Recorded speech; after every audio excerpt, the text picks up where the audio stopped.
ഹരേ കൃഷ്ണ കൃഷ്ണ കൃഷ്ണ ഹരേ ഹരേ, ഹരേ രാമ രാമ ഹരേ ഹരേ. ഹരേ കൃഷ്ണ കൃഷ്ണ കൃഷ്ണ ഹരേ ഹരേ, ഹരേ രാമ രാമ രാമ ഹരേ ഹരേ. ഹരേ കൃഷ്ണ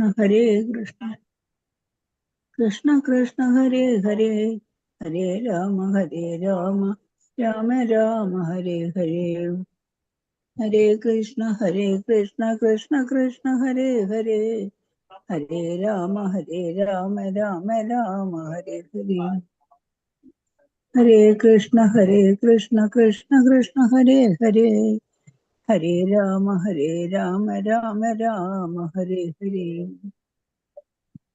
നമസ്തേ മാതാജി. ഹരേ കൃഷ്ണ.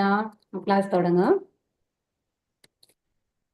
ഓം അജ്ഞാനതിമിരാന്ധസ്യ ജ്ഞാനാഞ്ജനശലാകയാ ചക്ഷുരുന്മീലിതം യേന തസ്മൈ ശ്രീഗുരവേ നമഃ.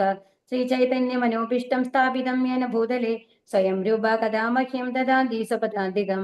വന്ദേഹം ശ്രീഗുരോ ശ്രീയുതപദകമലം ശ്രീഗുരും വൈഷ്ണവാംശ്ച ശ്രീരൂപം സാഗ്രജാതം സഗണരഘുനാഥാന്വിതം താം സജീവം സാദ്വൈതം സാവധൂതം പരിജനസഹിതം ശ്രീകൃഷ്ണ ചൈതന്യദേവം ശ്രീരാധാ കൃഷ്ണപാദാൻ സഗണലളിത ശ്രീവിശാഖാനിധംശ്ച.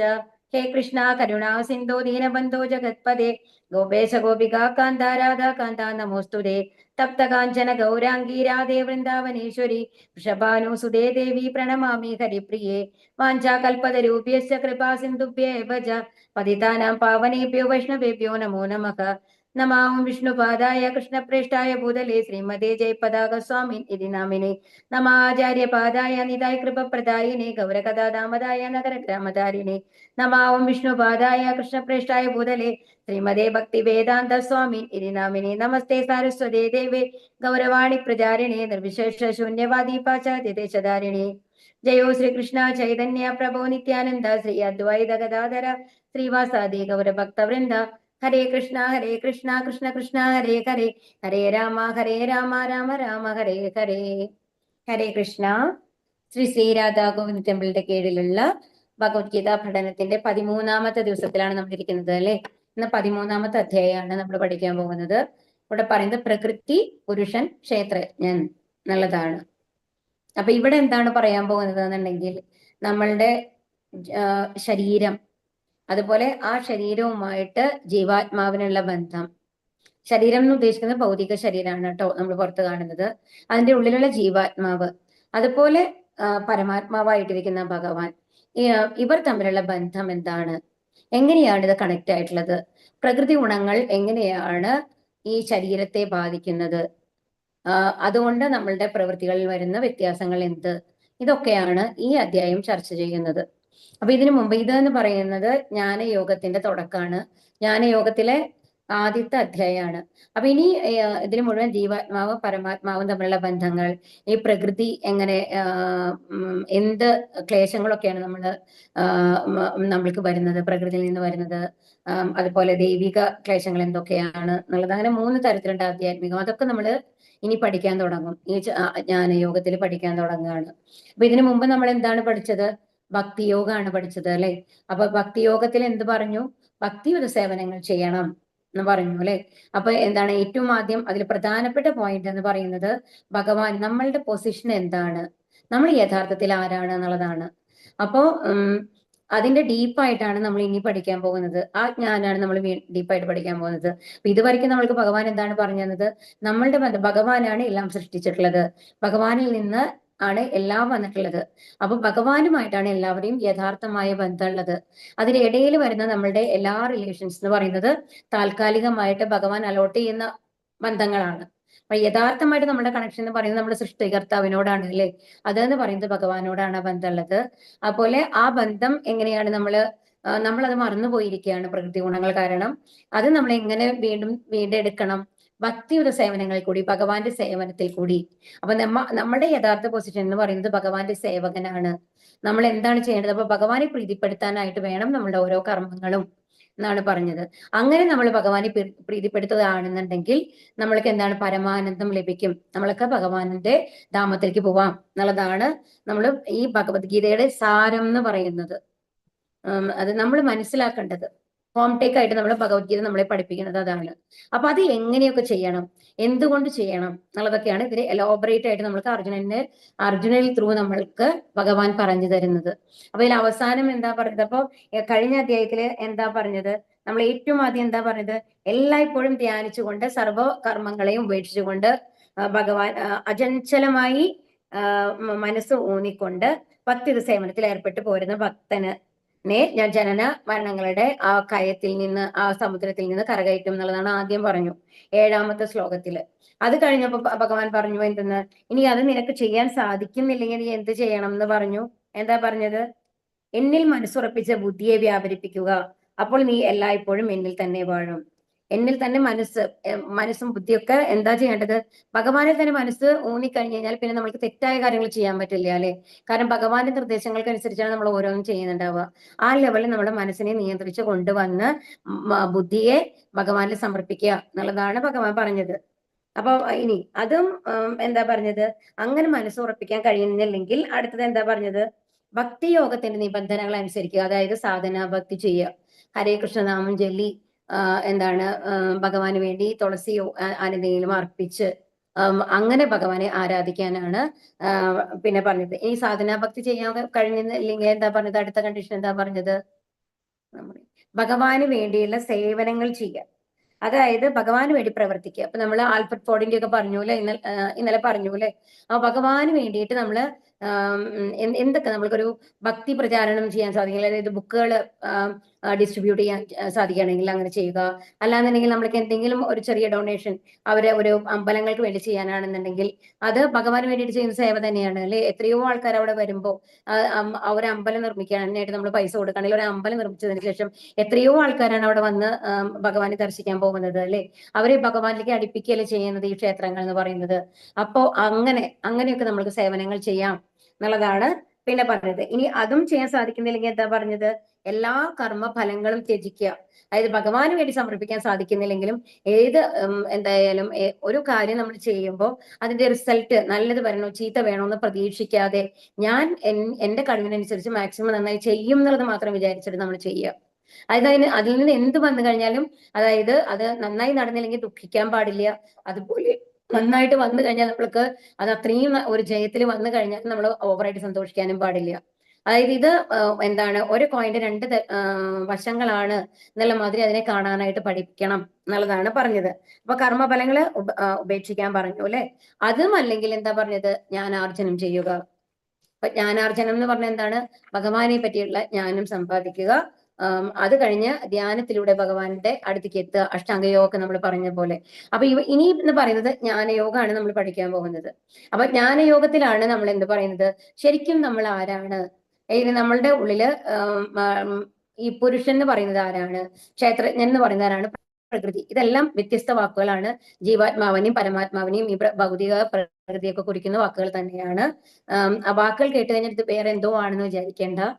അപ്പൊ പ്രകൃതി, പുരുഷൻ, ക്ഷേത്രജ്ഞൻ ഇതിനെ കുറിച്ചായിട്ടാണ്. അതായത് ജീവാത്മാവും പരമാത്മാവും ഈ പ്രകൃതിയും തമ്മിലുള്ള ബന്ധം, നമ്മുടെ ശരീരവും തമ്മിലുള്ള ബന്ധം എന്താണ് എന്നുള്ളതൊക്കെയാണ് നമ്മൾ ഇനി പഠിക്കാൻ പോകുന്നത്. അർജുന ഉവാച പ്രകൃതിം പുരുഷം ചൈവ ക്ഷേത്രം ക്ഷേത്രജ്ഞമേവ ച ഏതദ് വേദിതും ഇച്ഛാമി ജ്ഞാനം ജ്ഞേയം ച കേശവ. അർജുനൻ പറഞ്ഞു, അല്ലയോ പ്രിയപ്പെട്ട കൃഷ്ണ, പ്രകൃതി, പുരുഷൻ, ക്ഷേത്രം, ക്ഷേത്രജ്ഞൻ, ജ്ഞാനം, ജ്ഞാനത്തിന് വിഷയീഭവിക്കുന്നത് ഇവയെക്കുറിച്ചെല്ലാം അറിയാൻ എനിക്ക് ആഗ്രഹമുണ്ട്. അപ്പൊ എന്താ അർജുനൻ ഇവിടെ പറയുന്നത്? അർജുനൻ ചോദിക്കുകയാണ്, എനിക്ക് കുറച്ചും കൂടി അങ്ങയെക്കുറിച്ച് അറിയണം, ഡീപ്പായിട്ട് അറിയണം. എന്താ അറിയേണ്ടത്? പ്രകൃതി എന്ന് പറഞ്ഞാൽ എന്താണ്? പുരുഷൻ എന്ന് പറഞ്ഞാൽ എന്താണ്? ക്ഷേത്രം എന്ന് പറഞ്ഞാൽ എന്താണ്? ക്ഷേത്രജ്ഞൻ എന്ന് പറഞ്ഞാൽ എന്താണ്? ജ്ഞാനം എന്ന് പറഞ്ഞാൽ യഥാർത്ഥത്തിൽ ഉദ്ദേശിക്കുന്നത് എന്താണ്? ജ്ഞാനത്തിന് വിഷയീഭവിക്കുന്നത്. ഇവയെക്കുറിച്ചെല്ലാം അറിയാൻ എനിക്ക് ആഗ്രഹമുണ്ട്. അപ്പൊ അർജുനൻ ചോദിച്ച ക്വസ്റ്റ്യൻ എന്താണ് ഭഗവാനോട് ഈ ചാപ്റ്ററിൽ? പ്രിയപ്പെട്ട കൃഷ്ണ, പ്രകൃതി, പുരുഷൻ, ക്ഷേത്രം, ക്ഷേത്രജ്ഞൻ, ജ്ഞാനം, ജ്ഞാനത്തിന് വിഷയീഭവിക്കുന്നത് ഇവയെക്കുറിച്ചെല്ലാം അറിയാൻ എനിക്ക് ആഗ്രഹമുണ്ട്. പ്രകൃതി, പുരുഷൻ, ക്ഷേത്രം, ക്ഷേത്രജ്ഞൻ, ജ്ഞാനം, ജ്ഞാനവിഷയം എന്നിവയെക്കുറിച്ച് അറിയാൻ ആഗ്രഹിക്കുകയാണ് അർജുനൻ. ഈ ശരീരമാണ് ക്ഷേത്രം എന്ന് പറയപ്പെടുന്നത്. ഇതിനെ അറിയുന്നവൻ ക്ഷേത്രജ്ഞനും എന്ന് ഭഗവാൻ ഉത്തരം നൽകുന്നു. ബദ്ധനായ ആത്മാവിന്റെ കർമ്മവേദിയാണ് ശരീരം. അപ്പൊ ഇവിടെ എന്താ പറയുന്നത്? പ്രകൃതി, പുരുഷൻ, ക്ഷേത്രം. അപ്പൊ ഇനി ഇതിൽ ഏറ്റവും ആദ്യം പറയുന്നത് എന്താണ്? ക്ഷേത്രം എന്ന് പറഞ്ഞാൽ എന്താണ്? അപ്പൊ ഈ ക്ഷേത്രം എന്ന് പറയുന്നതാണ് നമ്മുടെ ശരീരം എന്ന് പറയുന്നത്, നമ്മുടെ പുറത്തുള്ള ശരീരം. എന്തുകൊണ്ടായിരിക്കും ക്ഷേത്രം എന്ന് പറയുന്നത് അതിന്?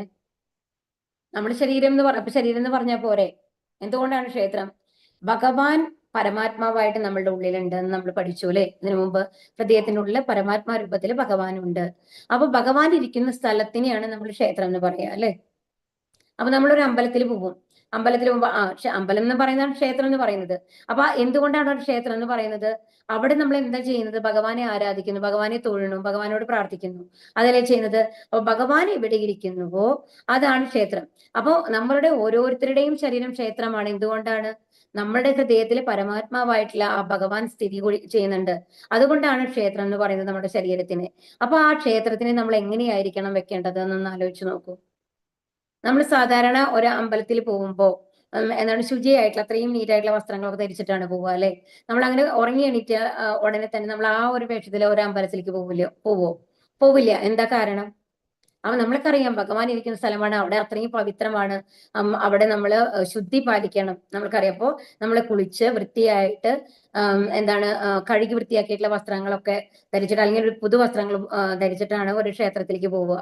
അപ്പൊ ആ ഭഗവാനോടുള്ള ഭക്തി നമ്മൾ പ്രകടിപ്പിക്കുന്നത് അങ്ങനെയാണ് അല്ലെ. അത്രയും ശുദ്ധ, കാരണം ഭഗവാൻ അത്രയും പരിശുദ്ധനാണ്. പരിശുദ്ധനായിട്ടുള്ള ഭഗവാന്റെ അടുത്തേക്ക് പോകുമ്പോൾ നമ്മൾ അത്രയും പരിശുദ്ധിയോടുകൂടി പോകണം എന്നുള്ളത് നമ്മൾക്ക് അറിയാം. അപ്പം അതിന് പകരം നമ്മളൊരു മാർക്കറ്റിലേക്കൊക്കെ പോകണമെന്നുണ്ടെങ്കിൽ നമ്മൾ അത്രയും ഇമ്പോർട്ടൻസ് കൊടുക്കില്ല അല്ലെ. നമ്മുടെ ദേഹം എങ്ങനെയാണ്, മറ്റുള്ള ഡ്രസ്സ് വേണമെങ്കിൽ നന്നായിട്ട് ഇടും, കാരണം എന്താ വെച്ചാൽ മറ്റുള്ളവർ കാണുന്നതാണ്, നമ്മൾ നന്നായിരിക്കണം എന്നുള്ള ബോധം കൊണ്ട് നമ്മൾ ഡ്രസ്സിങ് നന്നായിട്ട് ചെയ്യുന്നല്ലാണ്ട് നമ്മൾ കുളിച്ച് ശുദ്ധമായിട്ട് അത്രയും നന്നായിട്ട് പോകണമെന്ന് നമ്മൾ വിചാരിക്കില്ല അല്ലെ. അപ്പോ അതുപോലെ തന്നെ പൊതുവേ നമ്മൾ നോൺ വെജ് ഒക്കെ കഴിക്കുന്ന ആൾക്കാരാണെങ്കിലും അന്നത്തെ ഒരു ദിവസം അത് അവോയ്ഡ് ചെയ്യും. അല്ലാന്നുണ്ടെങ്കിൽ അതിനുശേഷം കുളിച്ചതിന് ശേഷം മാത്രമാണ് അമ്പലത്തിൽ പോകുള്ളൂ. ഇതൊക്കെ നമ്മൾ ചെയ്യുന്നതല്ലേ. അപ്പൊ നമ്മൾക്ക് അറിയാം എന്താണ് ഭഗവാൻ ഇഷ്ടപ്പെടുന്നത്, എന്താണ് നമ്മുടെ ശുചിത്വമാണ്. നമ്മുടെ മനസ്സും കൊണ്ട് ശുദ്ധിയായിരിക്കണം, ശരീരം കൊണ്ട് ശുദ്ധിയായിരിക്കണം ഭഗവാന്റെ അടുത്തേക്ക് പോകണമെങ്കിൽ എന്നുള്ളത് അല്ലേ. അപ്പൊ നമ്മളുടെ ശരീരത്തിന് ക്ഷേത്രം എന്ന് പറയുമ്പോൾ ആ ശരീരം നമ്മൾ എങ്ങനെ വെക്കണം? ആ പരമാത്മാവ് നമ്മുടെ ഉള്ളിലുണ്ട്. അത് നമ്മളത് മറന്നുപോയിരിക്കുന്നതാണ്. അപ്പൊ പരമാത്മാവുള്ള ആ ക്ഷേത്രത്തിന് നമ്മൾ ഇപ്പൊ എങ്ങനെയാണ് വെച്ചുകൊണ്ടിരിക്കുന്നത് എന്ന് ആലോചിച്ച് നോക്കൂ. ഇപ്പോഴത്തെ കുട്ടികളൊക്കെ ആണെങ്കിൽ രാവിലെ കുളിക്കണം. എപ്പോഴാണോ ഒരു വീട്ടിൽ നിന്ന് പുറത്തേക്ക് പോകുന്നത് അപ്പൊ കുളിച്ചാൽ മതി എന്നുള്ള ഒരു ലെവലിലേക്ക് മാറും. അത് 5 മണിക്ക്, വൈകുന്നേരം 5 മണിക്കായാലും കുഴപ്പമില്ല, 6 മണിക്കായാലും കുഴപ്പമില്ല, ഉറങ്ങുന്നതിന് മുമ്പ് വേണമെങ്കിൽ ഒന്ന് കുളിക്കുമായിരിക്കും. ആ ലെവലിൽ നമ്മളുടെ കൾച്ചർ മാറി. കോർപ്പറേറ്റ് സർക്കിളിൽ അത് നിറയെ പേര് നൈറ്റ് ഡ്യൂട്ടിയാണ് ചെയ്യുന്നുണ്ടാവുക. അപ്പൊ ഒരു ഡ്യൂട്ടിക്ക് പോകുന്നതിന് മുമ്പ് കുളിക്കും, അപ്പോഴല്ലേ ഫ്രഷ് ആയിട്ട് ഇരിക്കേണ്ടത് എന്ന് പറഞ്ഞിട്ട്. അപ്പൊ so many things are changing അല്ലെ. അപ്പൊ ഓരോ കാര്യങ്ങളും ഇങ്ങനെ ചേഞ്ച് ആയിക്കൊണ്ടിരിക്കുകയാണ് നമ്മുടെ ലൈഫിലത്തെ. പക്ഷെ നമ്മൾ മനസ്സിലാക്കാത്തത് എന്താണ്? അപ്പൊ നമ്മൾ മറന്നു പോകുന്ന കാര്യമാണ്, നമ്മളുടെ ഉള്ളില് ഒരു ഭഗവാൻ ഉണ്ട്. അപ്പൊ അതിനെയും ക്ഷേത്രമായിട്ടാണ് വെക്കുന്നത്. അപ്പൊ ആ ക്ഷേത്രജ്ഞന്, അപ്പൊ ഉള്ളിലുള്ള ഭഗവാന് വേണ്ടിയിട്ട് നമ്മൾ കൊടുക്കുന്ന ഭക്ഷണം എന്തായിരിക്കണം? അപ്പൊ നമ്മുടെ ശരീരം, ആ ക്ഷേത്രം എങ്ങനെയാണ് വെക്കേണ്ടത്? ശുചിയായിട്ട് വെക്കണം. എങ്ങനത്തെ ഭക്ഷ്യപദാർത്ഥങ്ങളാണ് നമ്മൾ കഴിക്കേണ്ടത്? 4 ദിവസം 5 ദിവസം ഫ്രിഡ്ജിൽ വെച്ച ഭക്ഷണങ്ങളാണോ? ആലോചിച്ച് നോക്കൂ. ഫ്രഷ് ആയിട്ട് നമ്മൾ കൊടുക്കണ്ടേ നമ്മള്. അപ്പൊ ആ ഒരു രീതിയിൽ നമ്മളുടെ ശരീരത്തിനെ നമ്മൾ കാണാൻ തുടങ്ങിക്കഴിഞ്ഞാൽ തന്നെ നമ്മുടെ ജീവിത രീതി ആകെ മാറും. അപ്പൊ ഇനി ഇപ്പത്തെ ശരീരമാണ് ക്ഷേത്രം എന്ന് പറഞ്ഞു അല്ലെ. ഇനി അതിനെ അറിയുന്നവൻ ക്ഷേത്രജ്ഞൻ. അപ്പൊ ഈ ശരീരത്തെ അറിയുന്നവൻ ആരാണ്? നമ്മളുടെ ഉള്ളിലിരിക്കുന്ന ആത്മാവ് അല്ലെ. നമ്മുടെ ശരീരത്തിനെ കുറിച്ച് ഏറ്റവും കൂടുതൽ പറയാൻ പറ്റിയ എന്റെ കൈ വേദനിക്കുന്നു, എന്റെ കാല് വേദനിക്കുന്നു, അല്ലാന്നുണ്ടെങ്കിൽ ഒരു സൗന്ദര്യം പോലെ ഇപ്പൊ എന്റെ കാല് ഇതിനു മുമ്പ് എങ്ങനെ ഇരുന്നായിരുന്നു എന്റെ കയ്യും കാലും ഒക്കെ ഇപ്പൊ എത്ര മാറിയെന്ന് നോക്കൂ. അപ്പൊ എന്റെ കയ്യും കാലും അല്ലെങ്കിൽ എന്റെ മുഖം അല്ലെ, അങ്ങനെ പറയുന്നു. അപ്പൊ ആ ഞാൻ എന്ന് പറയുന്നത് ആരാണ്? അപ്പൊ ഈ ശരീരത്തെ അറിയുന്നത് ആർക്കാണ്? അതിന്റെ ഉള്ളിലിരിക്കുന്ന ജീവാത്മാവിനാണ് അറിയുന്നത്. ആ ജീവാത്മാവിനെയാണ് ക്ഷേത്രജ്ഞൻ, അതായത് ക്ഷേത്രത്തെ അറിയുന്നവൻ എന്ന് പറയുന്നത് എന്ന് ഭഗവാൻ ഉത്തരം നൽകുന്നു. ബദ്ധനായ ആത്മാവിന്റെ കർമ്മ ശരീരം പ്രവർത്തിക്കാനാണ് നമ്മൾക്ക് എന്ത് തന്നിട്ടുള്ളത്? ഈ ശരീരം തന്നിട്ടുള്ളത്. മനസ്സിലാവുന്നുണ്ടോ? അപ്പൊ അല്ലാതെ ആത്മാവിന് പ്രവർത്തിക്കാൻ പറ്റില്ലല്ലോ. നമ്മൾക്ക് നടക്കുന്നത്, നമ്മൾ കൈയും കാലും കൊണ്ടൊക്കെ നടക്കുന്നു, ഒരു സ്ഥലത്തേക്ക് പോകണമെങ്കിലൊക്കെ നമ്മുടെ ഈ സ്ഥൂല ശരീരം വേണം അല്ലെ. സൂക്ഷ്മ ശരീരത്തിന് ആ ഒരു കണക്ഷൻ, നമുക്ക് ഭൗതിക പ്രകൃതിയായിട്ടുള്ള കണക്ഷൻ വരുത്താനായിട്ട് സാധിക്കില്ല അല്ലെ. അപ്പൊ അതുകൊണ്ടാണ് എന്ത് നമ്മൾക്ക് തന്നിട്ടുള്ളത്? നമ്മളുടെ നമ്മളുടെ ശരീരത്തിനെ നിലനിർത്തണം, അതിനുവേണ്ടി ഭക്ഷണം കഴിക്കണം. അതൊക്കെ നമ്മുടെ സ്ഥൂല ശരീരത്തിനാണ് കൊടുക്കുന്നത് അല്ലെ, സൂക്ഷ്മ ശരീരത്തിനല്ല. അപ്പൊ അതിന് നമ്മൾക്ക് ഈ ശരീരം ആവശ്യമാണ്. അപ്പൊ ബദ്ധനായിട്ടുള്ള ആത്മാവ് എന്ന് പറഞ്ഞാൽ എന്താണ്? ബന്ധിക്കപ്പെട്ടതാണ് ഈ ആത്മാവ് എന്ന് പറയുന്നത്. എങ്ങനെയാണ് ബന്ധിക്കപ്പെട്ടിട്ടുള്ളത് ഈ ആത്മാവ്? 3 പ്രകൃതി ഗുണങ്ങൾ കൊണ്ട്, സത്വ രജസ് തമോ ഗുണങ്ങൾ കൊണ്ട് ബന്ധിക്കപ്പെട്ട ആ ആത്മാവിന്റെ കർമ്മവേദി എന്ന് പറയുന്നതാണ് ശരീരം. ഇനി ബദ്ധജീവാത്മാവ് ഭൗതികതയിൽ കുടുങ്ങിക്കിടക്കുന്നു. അത് നമ്മൾക്ക് പറയുന്ന കാര്യമാണല്ലേ. നമ്മൾ എത്രയൊക്കെ ഭഗവത്ഗീത ക്ലാസ് ഇരുന്ന് കഴിഞ്ഞാലും ആ 1 മണിക്കൂർ കഴിയുമ്പോൾ നമ്മൾ വീണ്ടും ഭൗതികതയിലേക്കാണ് പോകുന്നത്. നമ്മളുടെ ദേഹത്തെ പറ്റിയിട്ട് നമ്മൾ പറയിടാവും, നമ്മളുടെ മക്കളെ പറ്റിയിട്ട്, നമ്മളുടെ ചുറ്റുമുള്ളവരെ കുറിച്ചിട്ട് എല്ലാം നമ്മൾ ബോധവാന്മാരാകും ആ സമയത്ത്. അപ്പൊ അവരെ പറ്റി കണക്ട് ചെയ്യുന്ന കാര്യങ്ങളാണ് നമ്മുടെ മനസ്സിൽ കൂടുതൽ സമയം നിലനിൽക്കുന്നത്, നമ്മൾ ഭഗവാനെ കുറിച്ചുള്ള ചിന്തയേക്കാൾ ഏറെ. അതുകൊണ്ടാണ് ബദ്ധജീവാത്മാവ് എന്ന് പറയുന്നത്. ബദ്ധജീവാത്മാവ് ഭൗതികതയെ കുടുങ്ങി കിടക്കുന്നു എന്ന് പറയുന്നത്. ഈ ഭൗതിക പ്രകൃതിയെ കീഴടക്കാൻ ശ്രമിക്കുകയും ചെയ്യുന്നു. അപ്പൊ നമ്മൾ എന്താ ചെയ്യുന്നത്? ഈ ഭൗതിക പ്രകൃതിയെ കീഴടക്കാനല്ലേ നമ്മൾ ശരിക്കും ശ്രമിച്ചുകൊണ്ടിരിക്കുന്നത്. അല്ലാന്നുണ്ടെങ്കിൽ നമ്മൾ ചന്ദ്രനിലൊക്കെ പോകേണ്ട ആവശ്യമുണ്ടോ? അപ്പൊ എന്തുകൊണ്ടാണ് നമുക്ക് ഇവിടെ സുഖ സൗകര്യങ്ങൾ കുറവാണ്, ചന്ദ്രനിൽ പോയിട്ട് നമുക്ക് കുറച്ചും കൂടി നല്ല വാസസ്ഥലം ഉണ്ടാക്കാൻ പറ്റുമോ? നമ്മൾ നോക്കുകയാണ്. അപ്പൊ നമ്മൾ മനസ്സിലാക്കേണ്ടത് എന്താണെന്നുണ്ടെങ്കിൽ, ഭഗവാൻ ഒരാളെ സൃഷ്ടിച്ചിട്ടുണ്ടെങ്കിൽ ആ സൃഷ്ടിക്ക് വേണ്ടുന്ന എല്ലാ കാര്യങ്ങളും ഭഗവാൻ അറേഞ്ച് ചെയ്തിട്ടാണ് ഭഗവാൻ നമ്മളെ വിടുന്നത്. നമ്മൾ അതിനെക്കുറിച്ച് വറി ചെയ്യേണ്ട ആവശ്യമില്ല. യഥാർത്ഥത്തില് നമ്മുടെ കർമ്മഫലങ്ങൾക്കനുസരിച്ച് നമ്മൾക്ക് എങ്ങനെ ജീവിക്കണമോ അതിനുള്ള സൗകര്യം ഭഗവാൻ ചെയ്തു തരും. നമ്മൾ ഓവറായിട്ട് അതിന് പ്രയത്നിക്കേണ്ട ആവശ്യമില്ല. ഭഗവാൻ തന്നെ അതിന്റെ സാഹചര്യങ്ങൾ ഒരുക്കി തരും. അപ്പൊ ഏത് വീട്ടിലാണ് ജനിക്കണേ എന്നുള്ളത് ഭഗവാൻ തീരുമാനിച്ചിട്ടുണ്ടെങ്കിൽ ആ കുട്ടിക്ക് എന്താണ് വേണ്ടത് എന്നുള്ളത് ഭഗവാൻ തീരുമാനിച്ചിട്ടുണ്ടാവും അല്ലേ. അപ്പൊ നമ്മൾ എന്തിനാണ് ഓവറായിട്ട് അത് വറി ചെയ്യുന്നത്? അപ്പൊ പക്ഷെ നമ്മൾ എന്താ ചെയ്യുന്നത്? ഓരോ നിമിഷവും നാളേക്ക് എത്രത്തോളം നമ്മൾ ഉണ്ടാക്കി വെക്കണം, നമ്മുടെ എന്താണ് നമ്മളെ റിട്ടയർമെന്റ് ലൈഫ് വന്നു കഴിയുമ്പോൾ സുഖമായിട്ട് ജീവിക്കണം, ഒരു വേൾഡ് ടൂർ നടത്തണം, ഇതൊക്കെയായിരിക്കും നമ്മുടെ ആഗ്രഹങ്ങൾ. നമ്മൾ സ്വസ്ഥമായിട്ട് ഇരിക്കണം, ഇതല്ലേ നമ്മുടെ എയിം എന്ന് പറയുന്നത്. അപ്പൊ എന്നിട്ട് നമുക്ക് സ്വസ്ഥമായിട്ട് ഇരിക്കാൻ പറ്റുമെന്ന് ആലോചിച്ചു കഴിഞ്ഞാൽ അത് നമ്മൾക്ക് അറിയും അത് വ്യർത്ഥമാണെന്ന്. കോവിഡ് വന്നു കഴിഞ്ഞപ്പോ എത്ര ആൾക്കാർ സ്വസ്ഥമായിരുന്ന ആൾക്കാരാണ് ഒറ്റയടിക്ക് മേലേക്ക് പോയത് അല്ലേ. അതുപോലെ തന്നെ വയനാട് ദുരന്തം വരുമ്പോൾ ആ ഉറങ്ങാൻ കിടന്ന ആരെങ്കിലും വിചാരിച്ചിരുന്നു നാളേക്ക് നമ്മൾ ഉണ്ടാവില്ല, അല്ലെങ്കിൽ നമ്മളുടെ വീടുണ്ട്, അതിൽ കുറെ പേര് വീടില്ലാത്തവരായി മാറി. ഈ വീട് അത്രയും കഷ്ടപ്പെട്ട് ജീവിതത്തിലെ സമ്പാദ്യം മുഴുവൻ ഇട്ടിട്ട് പണി കഴിച്ച വീടുകളാണ് ഭാഗം വെള്ളത്തിനടിയിൽ പോയത് അല്ലെ, മണ്ണിനടിയിൽ പോയത്. അപ്പൊ അവര് വിചാരിച്ചിരുന്നു ഉറങ്ങാൻ കിടക്കുമ്പോ അയ്യോ നാളെ നമ്മൾക്ക് ഇതൊന്നും ഉണ്ടാവില്ല, നമ്മളിങ്ങനെ ഒരു പെരുവഴിയിലാണ് നമ്മൾ നിൽക്കാൻ പോണെന്ന് നമ്മൾ വിചാരിച്ചിരുന്നു. അതെല്ലാം ഭഗവാന്റെ പ്ലാൻ അല്ലേ. നമ്മുടെ കയ്യിൽ എന്തെങ്കിലും ഉണ്ടോ? അപ്പൊ ഇങ്ങനെ പ്രകൃതിക്ക് മേലെ ആധിപത്യം സ്ഥാപിക്കാൻ എത്രമാത്രം കഴിവുണ്ട് എന്നതിനെ ആശ്രയിച്ച് അയാൾക്ക് ഒരു കർമ്മവേദി ലഭിക്കും. അപ്പൊ ബദ്ധ ജീവാത്മാവ് എന്താ പറയുന്നത്? അപ്പൊ പക്ഷെ എന്നെ കൊണ്ട് സാധിക്കും, ഞാൻ അത്രയും ജോലി ചെയ്ത് ഞാൻ ഇത്രയും ഉണ്ടാക്കും, ഇതൊക്കെയാണ് നമ്മളുടെ എയിം. അപ്പൊ പ്രകൃതിയുടെ മേലെ അങ്ങനെ നമ്മൾ ചെയ്യുന്നത് എന്താണ്? പ്രകൃതിയുടെ മേലെ ആധിപത്യം സ്ഥാപിക്കാൻ ശ്രമിക്കുകയാണ്. അപ്പൊ അങ്ങനെ അപ്പം ആ ആധിപത്യം സ്ഥാപിക്കാൻ ശ്രമിക്കുന്നതിന്റെ ഫലമായിട്ട് ഒരുപാട് പാപങ്ങൾ നമ്മൾ ചെയ്യുന്നുണ്ടാവും അല്ലെ, കുറെ പുണ്യങ്ങളും നമ്മൾ ചെയ്യുന്നുണ്ടാവും. അപ്പൊ അതിനനുസരിച്ച് നമ്മൾക്ക് അടുത്ത ജന്മത്തില് ഒരു ശരീരം ഭഗവാൻ തരും. എന്താണോ മുഖ്യമായി നമ്മുടെ ആഗ്രഹങ്ങൾക്കനുസരിച്ചാണ്. അപ്പൊ നമ്മൾ മനസ്സിലാക്കേണ്ടത് എപ്പോഴും നമ്മൾ പാപങ്ങൾക്കനുസരിച്ച് നമുക്ക് ശരീരം കിട്ടും നമുക്ക് പറയാൻ പറ്റില്ല. ഭഗവാൻ അത്രയും കാരുണ്യവാനാണ്. നമ്മൾക്ക് ഏറ്റവും കൂടുതൽ ആഗ്രഹം എന്തിനാണോ ഉള്ളത്, അപ്പൊ നമുക്ക് ഈ ജന്മത്തില് അങ്ങനെ ഭയങ്കരമായിട്ട് നമ്മൾ വറി ചെയ്യേണ്ടത് എനിക്ക് ഇപ്പൊ ചിലപ്പോ ഏറ്റവും നന്നായിട്ട് ഇപ്പൊ ഭക്തി ഒരു സേവനത്തെ വെച്ച് തന്നെ ഞാൻ പറയട്ടെ, നമ്മൾക്ക് ഏറ്റവും നന്നായിട്ട് ഭഗവാനെ കുറിച്ച് പ്രീച്ച് ചെയ്യണം, ഭഗവാനെ കുറിച്ചുള്ള വിവരങ്ങൾ അത്രയും പേരിൽ എത്തിക്കണം എന്നുള്ളത് ഒരാഗ്രഹമാണെന്ന് വിചാരിക്കൂ. ആ ആഗ്രഹം നമ്മൾക്ക് നടക്കുന്നില്ല ഈ ജന്മത്തില്. അപ്പൊ ഭഗവാൻ അതിന് മാറിയുള്ള ഒരു ശരീരമാണ് നമ്മൾക്ക് അടുത്ത ജന്മത്തിൽ തരിക. വിജയൻ അതേമാതിരി ഭൗതികതയില് എനിക്ക് നോൺ വെജ് ഡെയിലി എനിക്ക് നോൺ വെജ് കഴിക്കണം, എങ്ങനെയായാലും നമുക്ക് കഴിക്കാണ്ട് പറ്റില്ല. ഇപ്പൊ എന്റെ ജീവിതത്തിലാണെങ്കിൽ കുറെ റെസ്ട്രിക്ഷൻസ് ആണ്. എന്റെ വീട്ടിലെ ബാക്കി എല്ലാവരും വെജിറ്റേറിയൻ ആണ്, എനിക്ക് മാത്രമാണ് നോൺ വെജ് ഇഷ്ടമുള്ളത്. അപ്പൊ അതുകൊണ്ട് കഴിക്കാൻ സാധിക്കുന്നില്ല. അപ്പൊ മനസ്സിലൊരു ഏക്കാണ്, ഞാൻ വിചാരിക്കുന്ന കാര്യമൊന്നും എനിക്ക് വാങ്ങി കഴിക്കാൻ സാധിക്കുന്നില്ല. വീട്ടിലേക്ക് കൊണ്ടുവന്ന അമ്മ ചീത്ത പറയും, അച്ഛൻ ചീത്ത പറയും. അപ്പൊ എന്ത് ചെയ്യും? അങ്ങനെ ഒരു ഏക്കുള്ള ഒരാളാണെന്നുണ്ടെങ്കിൽ അങ്ങനത്തെ ഒരു ലൈഫ് നമുക്ക് തരും. ഒരു നായയുടെയോ അങ്ങനത്തെ നോൺ വെജ് മാത്രം കഴിക്കുന്ന, അല്ലെങ്കിൽ ഒരു പുലിയുടെയോ സിംഹത്തിന്റെയോ ഒരു ജന്മം നമ്മൾക്ക് തരും. കാരണം നമ്മളുടെ ആഗ്രഹം എന്താണ് എന്നുള്ളതനുസരിച്ചുള്ള ഒരു ശരീരമാണ് നമ്മൾക്ക് അടുത്ത ജന്മത്തിൽ കിട്ടുക എന്നുള്ളത് നമ്മൾ ആലോചിക്കണം. അപ്പോ അതിനനുസരിച്ച് അപ്പൊ ശരിക്കും പറഞ്ഞാൽ നമ്മളുടെ ഓരോ ലൈഫും, ഇപ്പൊ ഇത് നമ്മുടെ ആദ്യത്തെ ലൈഫല്ല, നമ്മുടെ ഓരോ ലൈഫ് എന്ന് പറയുന്നത് അടുത്ത ജന്മത്തിലേക്കുള്ള ഒരു പ്രിപ്പറേഷൻ ആണ് ശരിക്കും പറഞ്ഞാല്. അപ്പൊ ഇങ്ങനെ പ്രകൃതിക്ക് മേലെ ആധിപത്യം സ്ഥാപിക്കാൻ എത്രമാത്രം കഴിവുണ്ട് എന്നതിനനുസരിച്ച് അയാൾക്കൊരു കർമ്മവേദി ലഭിക്കും എന്നാണ് പറയുന്നത്. അപ്പൊ നമ്മളുടെ ആഗ്രഹങ്ങൾക്കും നമ്മളുടെ പ്രവൃത്തികൾക്കും അനുസരിച്ചുള്ള ഒരു ശരീരമാണ് ഭഗവാൻ നമ്മൾക്ക് തരുന്നത്. പിന്നെ എന്താണെന്നുണ്ടെങ്കിൽ നമ്മൾ എത്രത്തോളം പാപങ്ങൾ ചെയ്തിട്ടുണ്ടോ ആ ശരീരം എന്ന് പറയുന്നത് അങ്ങനെ നമുക്ക് ലഭിച്ചു. പക്ഷേ ആ ഒരു നായയെ ആയിക്കോട്ടെ, ചിലപ്പോൾ നമുക്ക് തോന്നും അയ്യോ ആ നായയായിട്ട് ജനിച്ചാൽ മതിയായിരുന്നു എന്ന്. ചില വീടുകൾ ഇങ്ങനെ പെറ്റായിട്ട് വളർത്തുന്ന നായകൾ അത്രയും സുഖമായിരിക്കും. അവർക്ക് എന്താണ് പെഡിഗ്രി, അങ്ങനെ ആ നായയുടെ ഭക്ഷണങ്ങളൊക്കെ വേണ്ട സമയത്ത് കൊടുക്കുന്നുണ്ടായിരിക്കും. അതിന് ചിക്കൻ കാല് വേണം, എല്ലാം റെഡി ആയിട്ട് കൊണ്ടുവന്ന് കൊടുക്കുന്നുണ്ടായിരിക്കും ആ വീട്ടിലുള്ള ആൾക്കാര്. ഒരു കുട്ടിയെ നോക്കുന്നതിനേക്കാൾ. അതുപോലെ ഡോക്ടറെ അടുത്ത് കൊണ്ടുപോയിട്ട് ഇഞ്ചക്ഷൻ എടുപ്പിക്കും, അതുപോലെ ഡെയിലി കുളിപ്പിക്കും.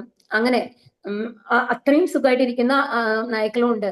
അപ്പൊ നായകളുടെ എന്താണ്, ആ ആഗ്രഹപൂർത്തിക്ക് നായയെ ജനിച്ചു എന്നുണ്ടെങ്കിൽ കൂടി സുഖമായിട്ട് ഇരിക്കാനുള്ള ഒരു യോഗം ഉണ്ട്. കാരണം അത്രയും പുണ്യങ്ങൾ കഴിഞ്ഞ ജന്മത്തിൽ ചെയ്തിട്ടുണ്ടാവും. അതാണ് പറയുന്നത്. അപ്പൊ നമ്മൾക്ക് ഏത് ജീവിതം ലഭിച്ചാലും അതില് സുഖവും സന്തോഷമായിട്ട് ഇരിക്കാനുള്ള അത് വ്യത്യസ്ത രീതിയിലാണ് നമ്മൾക്ക് കാണാനായിട്ട് സാധിക്കുക. ഏത് ജീവജാലങ്ങളെ എടുത്തു കഴിഞ്ഞാലും. ചിലരവസ്ഥയാണെങ്കിലോ തെരുനായ്ക്കളാണെന്നുണ്ടെങ്കിൽ ചിലപ്പോൾ എപ്പോഴും കല്ലേറ് കൊള്ളുന്ന നായ്ക്കളായിരിക്കും. അതും അവരുടെ മുൻകർമ്മ ഫലമാണ് എന്ന് ആലോചിക്കണം. അപ്പൊ നമ്മുടെ പ്രവൃത്തികൾ എത്രത്തോളം ഇമ്പോർട്ടന്റ് ആണ് എന്നുള്ളത് നമുക്ക് മനസ്സിലാക്കണം. ശ്രീ ഭഗവാനുവാച ഇതം ശരീര കൗന്ദേയ ക്ഷേത്രമിത്യ അഭിധീയതേ ഏതദ്യോ വേത്തിത്രം പ്രാഹു ക്ഷേത്രജ്ഞ ഇതി തദ്വിതഃ. പരമദിവ്യോത്തമ പുരുഷൻ പറഞ്ഞു, കുന്തിപുത്ര, ഈ ശരീരം ക്ഷേത്രം എന്ന് പറയപ്പെടുന്നു.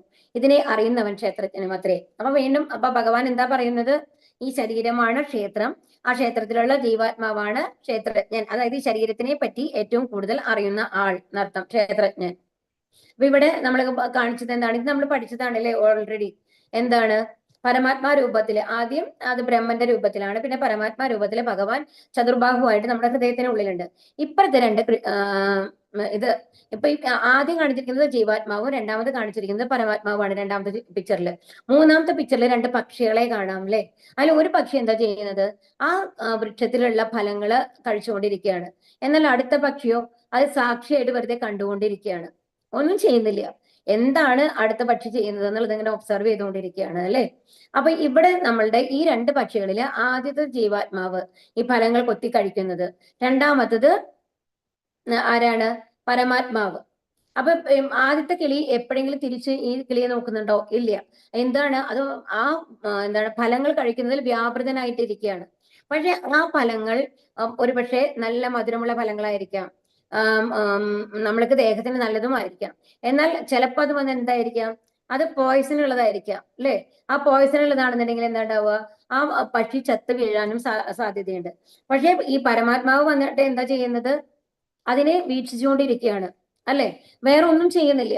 അപ്പൊ അതിന്റെ ആ പക്ഷിയുടെ ജീവാത്മാവിന്റെ പ്രവർത്തികൾക്കനുസരിച്ച് അത് ഭൗതികതയിൽ മുഴുകിയും പോവാം. അതല്ല, ഇനിയിപ്പോ ആ പക്ഷി ഇങ്ങോട്ട് തിരിഞ്ഞ് നോക്കുകയാണ്, നിൽക്കും, അങ്ങോട്ട് തിരിഞ്ഞു നോക്കുകയാണെങ്കിൽ ഈ പക്ഷി ഗൈഡ് ചെയ്യും, എന്താന്ന്? ആ പഴം തിന്നണ്ട, അത് നല്ലതല്ല, അദ്ദേഹത്തിന് നല്ലതല്ല, നീ മരിച്ചു പോകാനായിട്ട് അല്ലെങ്കിൽ ചത്തു പോകാനായിട്ട് സാധ്യതയുണ്ട് എന്നുള്ള ഒരു വാണിംഗ് ഈ പക്ഷി കൊടുത്തിട്ടുണ്ടാവും. പക്ഷേ ആ പക്ഷി ഇങ്ങോട്ട് തിരിഞ്ഞു നോക്കുന്നുണ്ടോ? ഇല്ല. അതുപോലെയാണ് നമ്മളുടെ പരമാത്മാവ് എന്ന് പറയുന്നത്. പരമാത്മാവ് നമ്മൾക്ക് ആദ്യം വാണിംഗ് തരും, ഒരു ഇതായിട്ട്, ഇത് വേണ്ട, തെറ്റാണ് ചെയ്യാൻ പോകുന്നതെന്ന്. അത്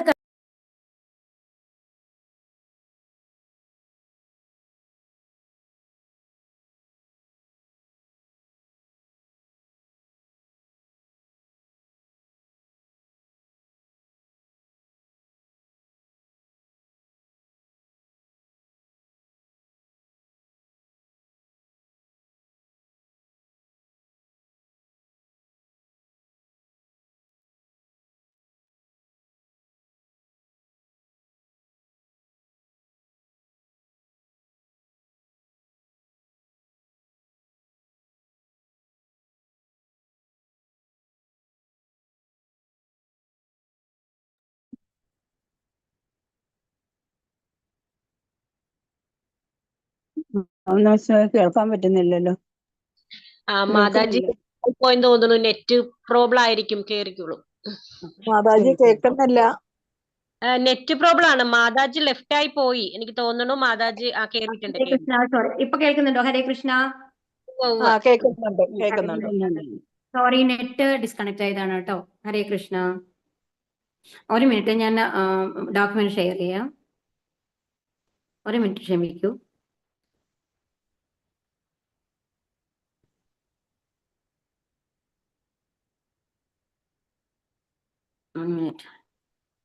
ഹരേ കൃഷ്ണ. മാതാജി ഹരേ കൃഷ്ണ. ഹരേ കൃഷ്ണ. കൃഷ്ണ കൃഷ്ണ ഹരേ ഹരേ, ഹരേ രാമ രാമ രാമ ഹരേ ഹരേ, ഹരേ കൃഷ്ണ കൃഷ്ണ കൃഷ്ണ ഹരേ ഹരേ, ഹരേ രാമ രാമ രാമ ഹരേ ഹരേ. ഹരേ കൃഷ്ണ. ഹരേ കൃഷ്ണ. 1 minute. പോസ്റ്റ് ആയിട്ടില്ല മാതാജി. അതാ നമുക്ക് some problem.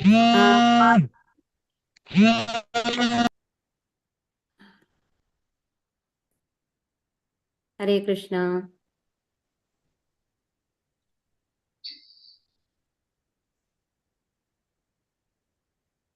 Hare Krishna. Actually എനിക്ക് ഹോസ്റ്റ് ആയിട്ട് ഇതാവാൻ പറ്റുന്നില്ല. Some problem is coming. 1 second മാതാജി, ശ്രമിച്ചു നോക്കട്ടെ. ക്ലൈമറ്റിന്റെ ഹരേ കൃഷ്ണ. ഞാനൊന്ന് ട്രൈ ചെയ്യാം മാതാജി. ഓക്കെ മാതാജി. ഹരേ കൃഷ്ണ.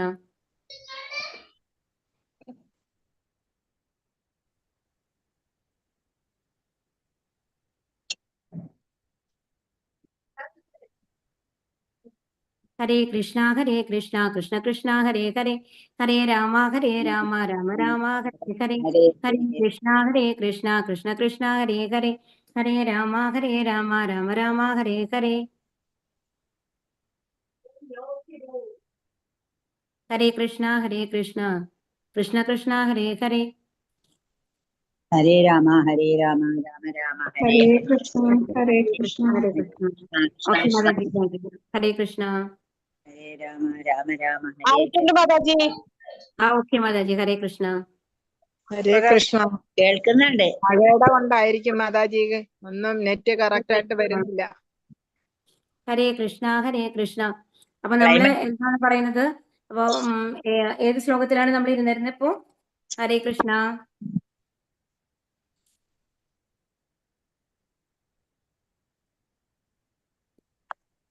ഹരേ കൃഷ്ണ. ക്ഷേത്രജ്ഞൻ ആരെന്നാണെന്നും പറഞ്ഞുകൊണ്ടിരുന്നത് നമ്മള്. അപ്പൊ നമ്മൾ ക്ഷേത്രജ്ഞനെ കുറിച്ചിട്ടാണ് പറഞ്ഞത് അല്ലേ? അപ്പൊ ക്ഷേത്രജ്ഞനില് ഇപ്പൊ നമ്മൾ പറഞ്ഞത് എന്താണെന്ന് വെച്ച് കഴിഞ്ഞാല് നമ്മുടെ പരമാത്മാവാണ്, സോറി, നമ്മളുടെ ജീവാത്മാവാണ് ക്ഷേത്രജ്ഞൻ എന്ന് പറയുന്നത് എന്ന് പറഞ്ഞു. ഇപ്പൊ വരുന്നുണ്ട് മാതാജി. ഓക്കെ. ഹരേ കൃഷ്ണ. അപ്പൊ ക്ഷേത്രജ്ഞൻ ജ്ഞാനം, ജ്ഞാനത്തെ കുറിച്ച് അറിയണം എന്ന് പറഞ്ഞു. ഇനി ബദ്ധനായിട്ടുള്ള ആത്മാവിന്റെ കർമ്മവേദിയാണ് ശരീരം എന്ന് പറഞ്ഞു അല്ലെ? ഇനി ഇങ്ങനെ പ്രകൃതിക്ക് മേൽ ആധിപത്യം സ്ഥാപിക്കാൻ എത്രമാത്രം കഴിവുന്നതിനെ ആശ്രയിച്ചിട്ടാണ് അയാൾക്ക് ഒരു കർമ്മവേദി ലഭിക്കണേന്ന് നമ്മൾ പറഞ്ഞു അല്ലെ? ഇനി ഇവിടെ എന്താ പറഞ്ഞത്? ഈ ശരീരത്തിനെ ക്ഷേത്രം എന്ന് പറയുന്നു, ഇതിനെ അറിയുന്നവൻ ക്ഷേത്രജ്ഞനുമാണ് എന്ന് പറഞ്ഞു. അപ്പൊ ഇനിയിപ്പോ 2 പക്ഷികളെ കുറിച്ചിട്ടാണ് നമ്മൾ പറഞ്ഞുകൊണ്ടിരുന്നത് അല്ലെ? അപ്പൊ ഈ 2 പക്ഷികളില് അതുപോലെ രണ്ടാമത്തെ പക്ഷി നേരെ തിരിഞ്ഞു. അപ്പൊ ആ പക്ഷി വെയിറ്റ് ചെയ്തുകൊണ്ടിരിക്കുകയാണ്. എന്തെന്ന്? ഈ ആദ്യത്തെ ജീവാത്മാവാകുന്ന പക്ഷി തിരിഞ്ഞ് എന്നെ നോക്കണം എന്നുള്ള മാതിരി. പക്ഷെ ആ ജീവാത്മാവ് എന്തിലാണ്? ഫുൾ ഭൗതിക കാര്യങ്ങൾ മുഴുകിക്കൊണ്ടിരിക്കുകയാണ്. ഒരിക്കൽ പോലും പരമാത്മാവിനെ തിരിഞ്ഞു നോക്കുന്നില്ല എന്നുള്ളതാണ് ഇവിടെ പറയുന്നത്. അപ്പൊ അതുകൊണ്ട് നമ്മളുടെ എന്താണ് യഥാർത്ഥത്തിൽ നമ്മളുടെ ഡ്യൂട്ടി എന്ന് പറയുന്നത്? ആ പരമാത്മാവ് എന്താണ് പറയുന്നത് അത് നമ്മൾ അനുസരിക്കണം എന്നുള്ളതാണ്. പക്ഷെ നമ്മൾ മറ്റതിലും മുഴുകിയ കാരണം കൊണ്ട് പരമാത്മാവിനെ നോക്കാൻ പോലും നമുക്ക് സമയമില്ല എന്നുള്ള അവസ്ഥയിലാണ് ഉള്ളത്. അതുകൊണ്ടാണ് ആ കർമ്മഫലങ്ങൾ നമ്മൾക്ക് അനുഭവിക്കേണ്ടി വരുന്നത്. അല്ലാന്നുണ്ടെങ്കിൽ പരമാത്മാവ് ഗൈഡ് ചെയ്തിട്ടുണ്ടാവൂലേ ഏതാണ് തെറ്റ് ഏതാണ് ശരി എന്നുള്ളത്. അപ്പൊ നമ്മൾ എന്ത് ചെയ്യണം?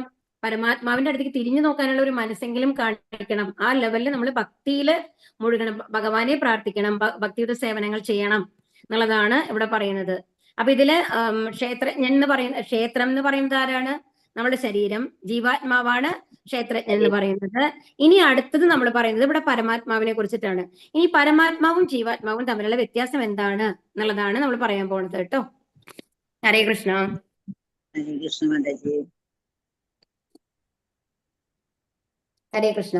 അപ്പൊ ഇവിടെ പരമാത്മാ രൂപത്തിലാണ് നമ്മുടെ ഇതില് ഭഗവാൻ. അപ്പൊ ഇതില് ഭഗവാന്റെ 3 തരത്തിലുള്ള രൂപമാണ്. വീണ്ടും അവര് പറയുകയാണ് എന്തെന്ന്? പ്രകാശ രൂപത്തിൽ നമ്മൾ പറഞ്ഞൂലെ ബ്രഹ്മജ്യോതി എന്ന് പറയുന്നത് ഭഗവാന്റെ ആദ്യത്തെ നമ്മൾ മനസ്സിലാക്കുന്നതാണ്. പിന്നെ പരമാത്മാ രൂപത്തിൽ നമ്മുടെ ഉള്ളിലുണ്ട്. അത് കഴിഞ്ഞിട്ട് പിന്നെ ഭഗവാൻ രൂപത്തിൽ എങ്ങനെയാണുള്ളത്? ആ എന്താണ് 2 കൈകളുള്ള എന്താണ് ത്രിഭംഗ ശ്യാമസുന്ദര രൂപമാണ് അല്ലെ? ആ ഗോക്കളൊക്കെ മേയ്ക്കുന്ന രൂപത്തിലുള്ള ആ ഭഗവാനാണ് യഥാർത്ഥ ഭഗവാൻ എന്ന് പറയുന്നത്. ഭഗവാന്റെ വ്യക്തിഗത രൂപം, യഥാർത്ഥ രൂപം എന്ന് പറയുന്നത്. ഇനി ഇവിടെ എന്താ പറയുന്നത്? ക്ഷേത്രജ്ഞം ചാഭിമാം വിദ്ധി സർവക്ഷേത്രേഷു ഭാരത ക്ഷേത്രയോർജ്ഞാനം യത്തജ്ഞാനം മതം മമ. ഹേ ഭാരതവംശജ, സർവ്വ ശരീരങ്ങളിലെയും കുടികൊള്ളുന്ന ഞാനും ക്ഷേത്രജ്ഞനാണെന്ന് നീ അറിയണം. ഈ ശരീരമാകുന്ന ക്ഷേത്രത്തെയും ക്ഷേത്രജ്ഞനെയും കുറിച്ചുള്ള അറിവാണ് ജ്ഞാനം. ഇതാണ് എന്റെ അഭിപ്രായം. അപ്പൊ ഇവിടെ എന്താ പറയുന്നത്? ക്ഷേത്രജ്ഞം ചാഭിമാം വിദ്ധി, അപ്പം ഇനി അടുത്തത് എന്താ പറയുക, ഇപ്പൊ നമ്മൾ പറഞ്ഞു അല്ലെ, ക്ഷേത്രം എന്ന് പറയുന്നത് നമ്മുടെ ശരീരം എന്ന് പറഞ്ഞു, ക്ഷേത്രജ്ഞൻ എന്ന് പറയുന്നത് നമ്മുടെ ജീവാത്മാവ്, അതായത് ആ ക്ഷേത്രത്തെ കുറിച്ച് അറിയുന്നത്, ആ ക്ഷേത്രം നമ്മുടെ ശരീരത്തെ കുറിച്ച് അറിയുന്നത് ആരാണ്? ആ ജീവാത്മാവ് അല്ലെ. ഇനി ആരാണ് ഈ പരമാത്മാവ്? അപ്പൊ ആരാണ് ഈ പരമാത്മാവ് എന്ന് പറഞ്ഞു? നമ്മൾ ഭഗവാന്റെ അംശം. ക്ഷീരോദക സായി വിഷ്ണുവിനെ കുറിച്ചിട്ട് പറഞ്ഞപ്പോൾ നമ്മൾ എന്ത് പറഞ്ഞു? ക്ഷീരോദക സായി വിഷ്ണു ആണ് എല്ലാവരുടെ ഹൃദയത്തിലും പരമാത്മാവായിട്ട് വരുന്നത് എന്ന് പറഞ്ഞു അല്ലെ. അപ്പൊ ആ പരമാത്മാവ് എന്ന് പറയുന്നത് അടുത്ത ക്ഷേത്രജ്ഞനാണ്.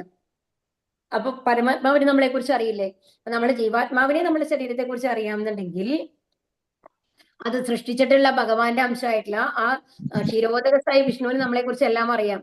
പക്ഷേ ആ പരമാത്മാവിന്റെ പ്രത്യേകത എന്താണ്? ആ പരമാത്മാവിന് വന്നിട്ട് നമ്മളുടെ ശരീരത്തെ കുറിച്ച് മാത്രമല്ല അറിയുക, ഓരോരുത്തരുടെ ശരീരത്തെ കുറിച്ചിട്ടും അറിയാം. കാരണം എന്താണ്? ഓരോരുത്തരുടെ ഹൃദയത്തിലും ആ പരമാത്മാവായിട്ടുണ്ട് ഭഗവാനിലെ. ഒരേ ഭഗവാനാണ് പരമാത്മാവായിട്ട് എല്ലാവരുടെ ശരീരത്തിലുള്ളത്. അപ്പൊ ആ ഭഗവാന് എല്ലാ ശരീരത്തെ കുറിച്ചും അറിയാം. അപ്പൊ രണ്ട് ക്ഷേത്രജ്ഞന്മാർ തമ്മിലുള്ള വ്യത്യാസം മനസ്സിലായോ? നമ്മൾക്ക് ഒരു ക്ഷേത്രം, നമ്മുടെ ശരീരം എന്ന് പറയുന്നത്, അത് രണ്ട് ക്ഷേത്രജ്ഞന്മാരുണ്ട് ആ ശരീരത്തിന്റെ ഉള്ളില്. ആരൊക്കെയാണ്? ഒന്ന് ജീവാത്മാവ്, രണ്ടാമത്തത് പരമാത്മാവ്. അപ്പൊ രണ്ടുപേരും, ജീവാത്മാവും പരമാത്മാവും തമ്മിലുള്ള വ്യത്യാസം എന്താണ്? ജീവാത്മാവിന് നമ്മുടെ ശരീരത്തിനെ പറ്റി മാത്രം അറിയാം, പരമാത്മാവിനാണെങ്കിലോ എല്ലാ ശരീരങ്ങളെ കുറിച്ചിട്ടും അറിയാം അല്ലേ. അതാണ് ഇത്. അപ്പൊ ആ പരമാത്മാവ് ക്ഷേത്രജ്ഞനാണ്. അപ്പൊ രണ്ട് ക്ഷേത്രജ്ഞന്മാരാണ് ഉള്ളത്. ജീവാത്മാവും പരമാത്മാവും. അതെ. ഓരോ ശരീരത്തിലും കുടികൊള്ളുന്ന ക്ഷേത്രജ്ഞൻ ഞാനാണ് എന്ന് ഭഗവാൻ അരുളി ചെയ്യുന്നു. അപ്പൊ ഓരോ ശരീരത്തിലും കുടികൊള്ളുന്ന ക്ഷേത്രജ്ഞൻ ഞാനാണ്. അതാണ് പറയുന്നത്, പരമാത്മാ രൂപത്തില് ഓരോ ശരീരത്തിലും കുടികൊള്ളുന്നത് ഞാൻ തന്നെയാണ്. ഈ എല്ലാ ശരീരത്തിനേക്കാളും അറിവുള്ള ഭഗവാൻ ആണ് ഞാനാണ് എല്ലാവരും ശരീരത്തിലുള്ളത്. അപ്പൊ അതുകൊണ്ട് തന്നെ ഞാൻ തന്നെ എല്ലാവരും ശരീരത്തിലുള്ളത് കൊണ്ട് എല്ലാവരെയും പറ്റിയിട്ടും എനിക്കറിയാം. ഒരു വ്യക്തിക്ക് സ്വശരീരത്തെ കുറിച്ച് മാത്രമേ അറിയൂ, മറ്റുള്ളവരുടെ ശരീരത്തെ കുറിച്ച് അറിഞ്ഞുകൂടാ. സർവ്വ ശരീരങ്ങളിലും പരമാത്മാവായി വാഴുന്ന ഭഗവാനാവട്ടെ എല്ലാ ശരീരങ്ങളെ കുറിച്ചും തികച്ചും അറിയാം.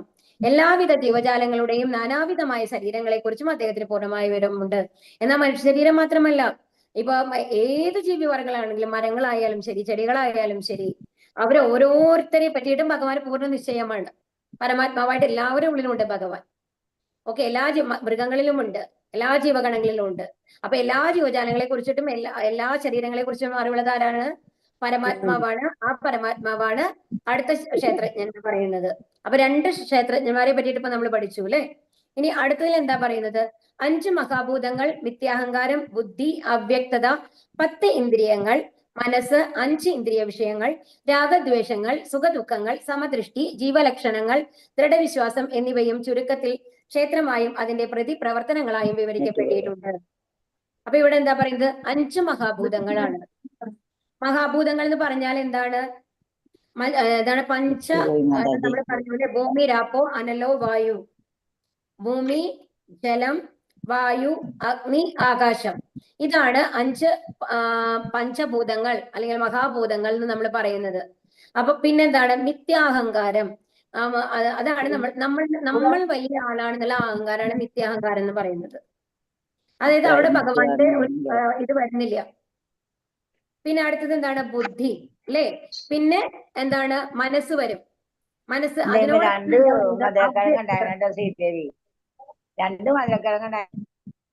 ഹരേ കൃഷ്ണ.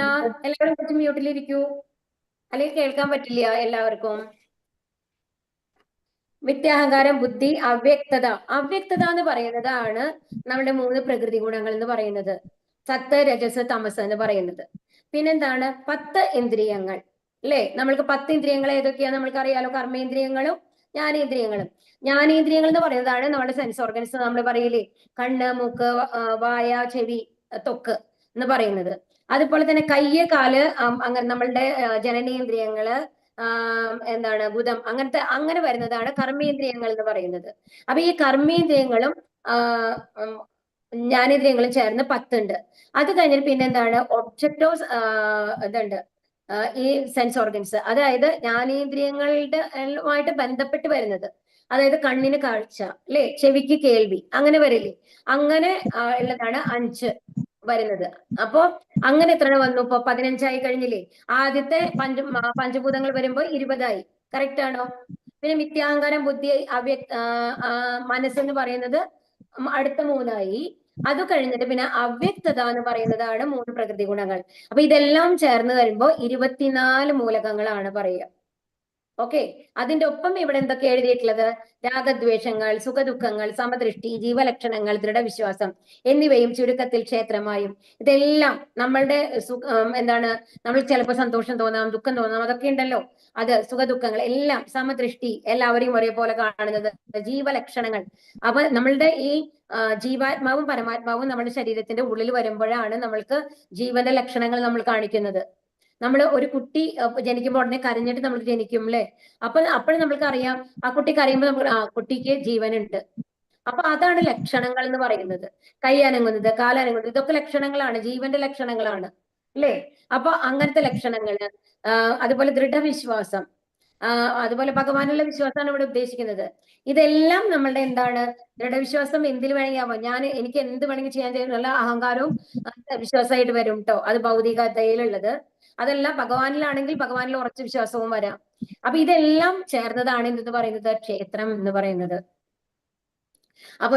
അപ്പൊ ഇത് എന്തുകൊണ്ടാണ് ഇതിന് ക്ഷേത്രം എന്ന് പറയുന്നത്? എല്ലാം ചേർന്നിട്ടാണ് എന്ന് പറയുന്നത്. നമ്മുടെ പഞ്ചഭൂതങ്ങൾ കൊണ്ടാണ്. ഇതിൽ പറഞ്ഞ ആദ്യത്തെ 5 കാര്യങ്ങൾ കൊണ്ടാണ് നമ്മളുടെ മേലെയുള്ള ശരീരം ഉണ്ടാക്കിയിട്ടുള്ളത്, സ്ഥൂല ശരീരം ഉണ്ടാക്കിയിട്ടുള്ളത്. അത് കഴിഞ്ഞിട്ട് നമ്മളുടെ സൂക്ഷ്മ ശരീരത്തിന്റെ, ജീവാത്മാവിന്റെ കൂടെ വരുന്നത് എന്തൊക്കെയാണ്? എന്താണ്? മനസ്സ്, ബുദ്ധി, അഹങ്കാരം, മിഥ്യാഹങ്കാരം. അപ്പൊ അത് വരുന്നത് സൂക്ഷ്മ ശരീരത്തിൽ വരുന്നതാണ്.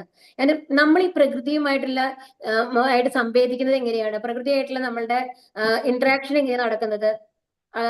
എന്താണ് മലയാളത്തിൽ പറയാ? നമ്മള് പ്രകൃതിയായിട്ട് ബന്ധപ്പെടാൻ സാധിക്കുക എങ്ങനെയാ നമ്മൾക്ക്? നമ്മുടെ ഇന്ദ്രിയങ്ങൾ കൂടിയാണ് അല്ലെ? നമ്മുടെ ഇന്ദ്രിയങ്ങളില്ലെങ്കിൽ നമ്മൾക്ക് പ്രകൃതിയായിട്ട് എന്തെങ്കിലും ബന്ധമുണ്ടോ? ഇല്ല.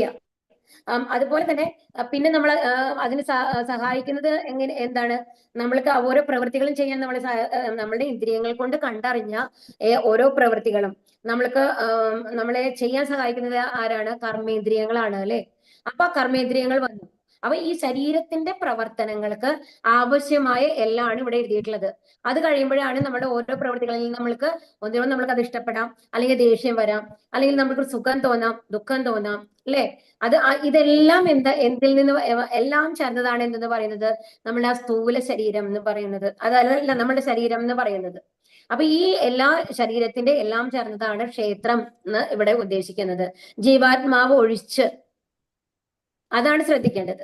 ഇവിടെ ജീവാത്മാവ് ഒഴിച്ച് ബുദ്ധിയും മനസ്സും അഹങ്കാരവും സൂക്ഷ്മ ശരീരവുമായിട്ട് ബന്ധപ്പെട്ടിട്ടാണ് ഇപ്പോഴും ഇരിക്കുക. ബട്ട് അതിനെ ഏതിനുമായിട്ടാണ് കണക്ട് ചെയ്തിട്ടുള്ളത്? നമ്മളുടെ ക്ഷേത്രവുമായിട്ടാണ് കണക്ട് ചെയ്തിട്ടുള്ളത്, ശരീരവുമായിട്ടാണ് കണക്ട് ചെയ്തിട്ടുള്ളത് എന്ന് മനസ്സിലാക്കൂ. ഒന്നാമതായി ഭൂമി, ജലം, അഗ്നി, വായു, ആകാശം എന്നീ പഞ്ചമഹാഭൂതങ്ങളുണ്ട്. പിന്നെ മിഥ്യാഹങ്കാരവും ബുദ്ധിയും പ്രകൃതിയുടെ അവ്യക്ത നിലയിലുള്ള 3 ഗുണങ്ങളും ഉളവാകുന്നു. പിന്നെ കണ്ണ്, മൂക്ക്, നാക്ക്, ത്വക്ക്, ചെവി എന്നീ ജ്ഞാനേന്ദ്രിയങ്ങളും.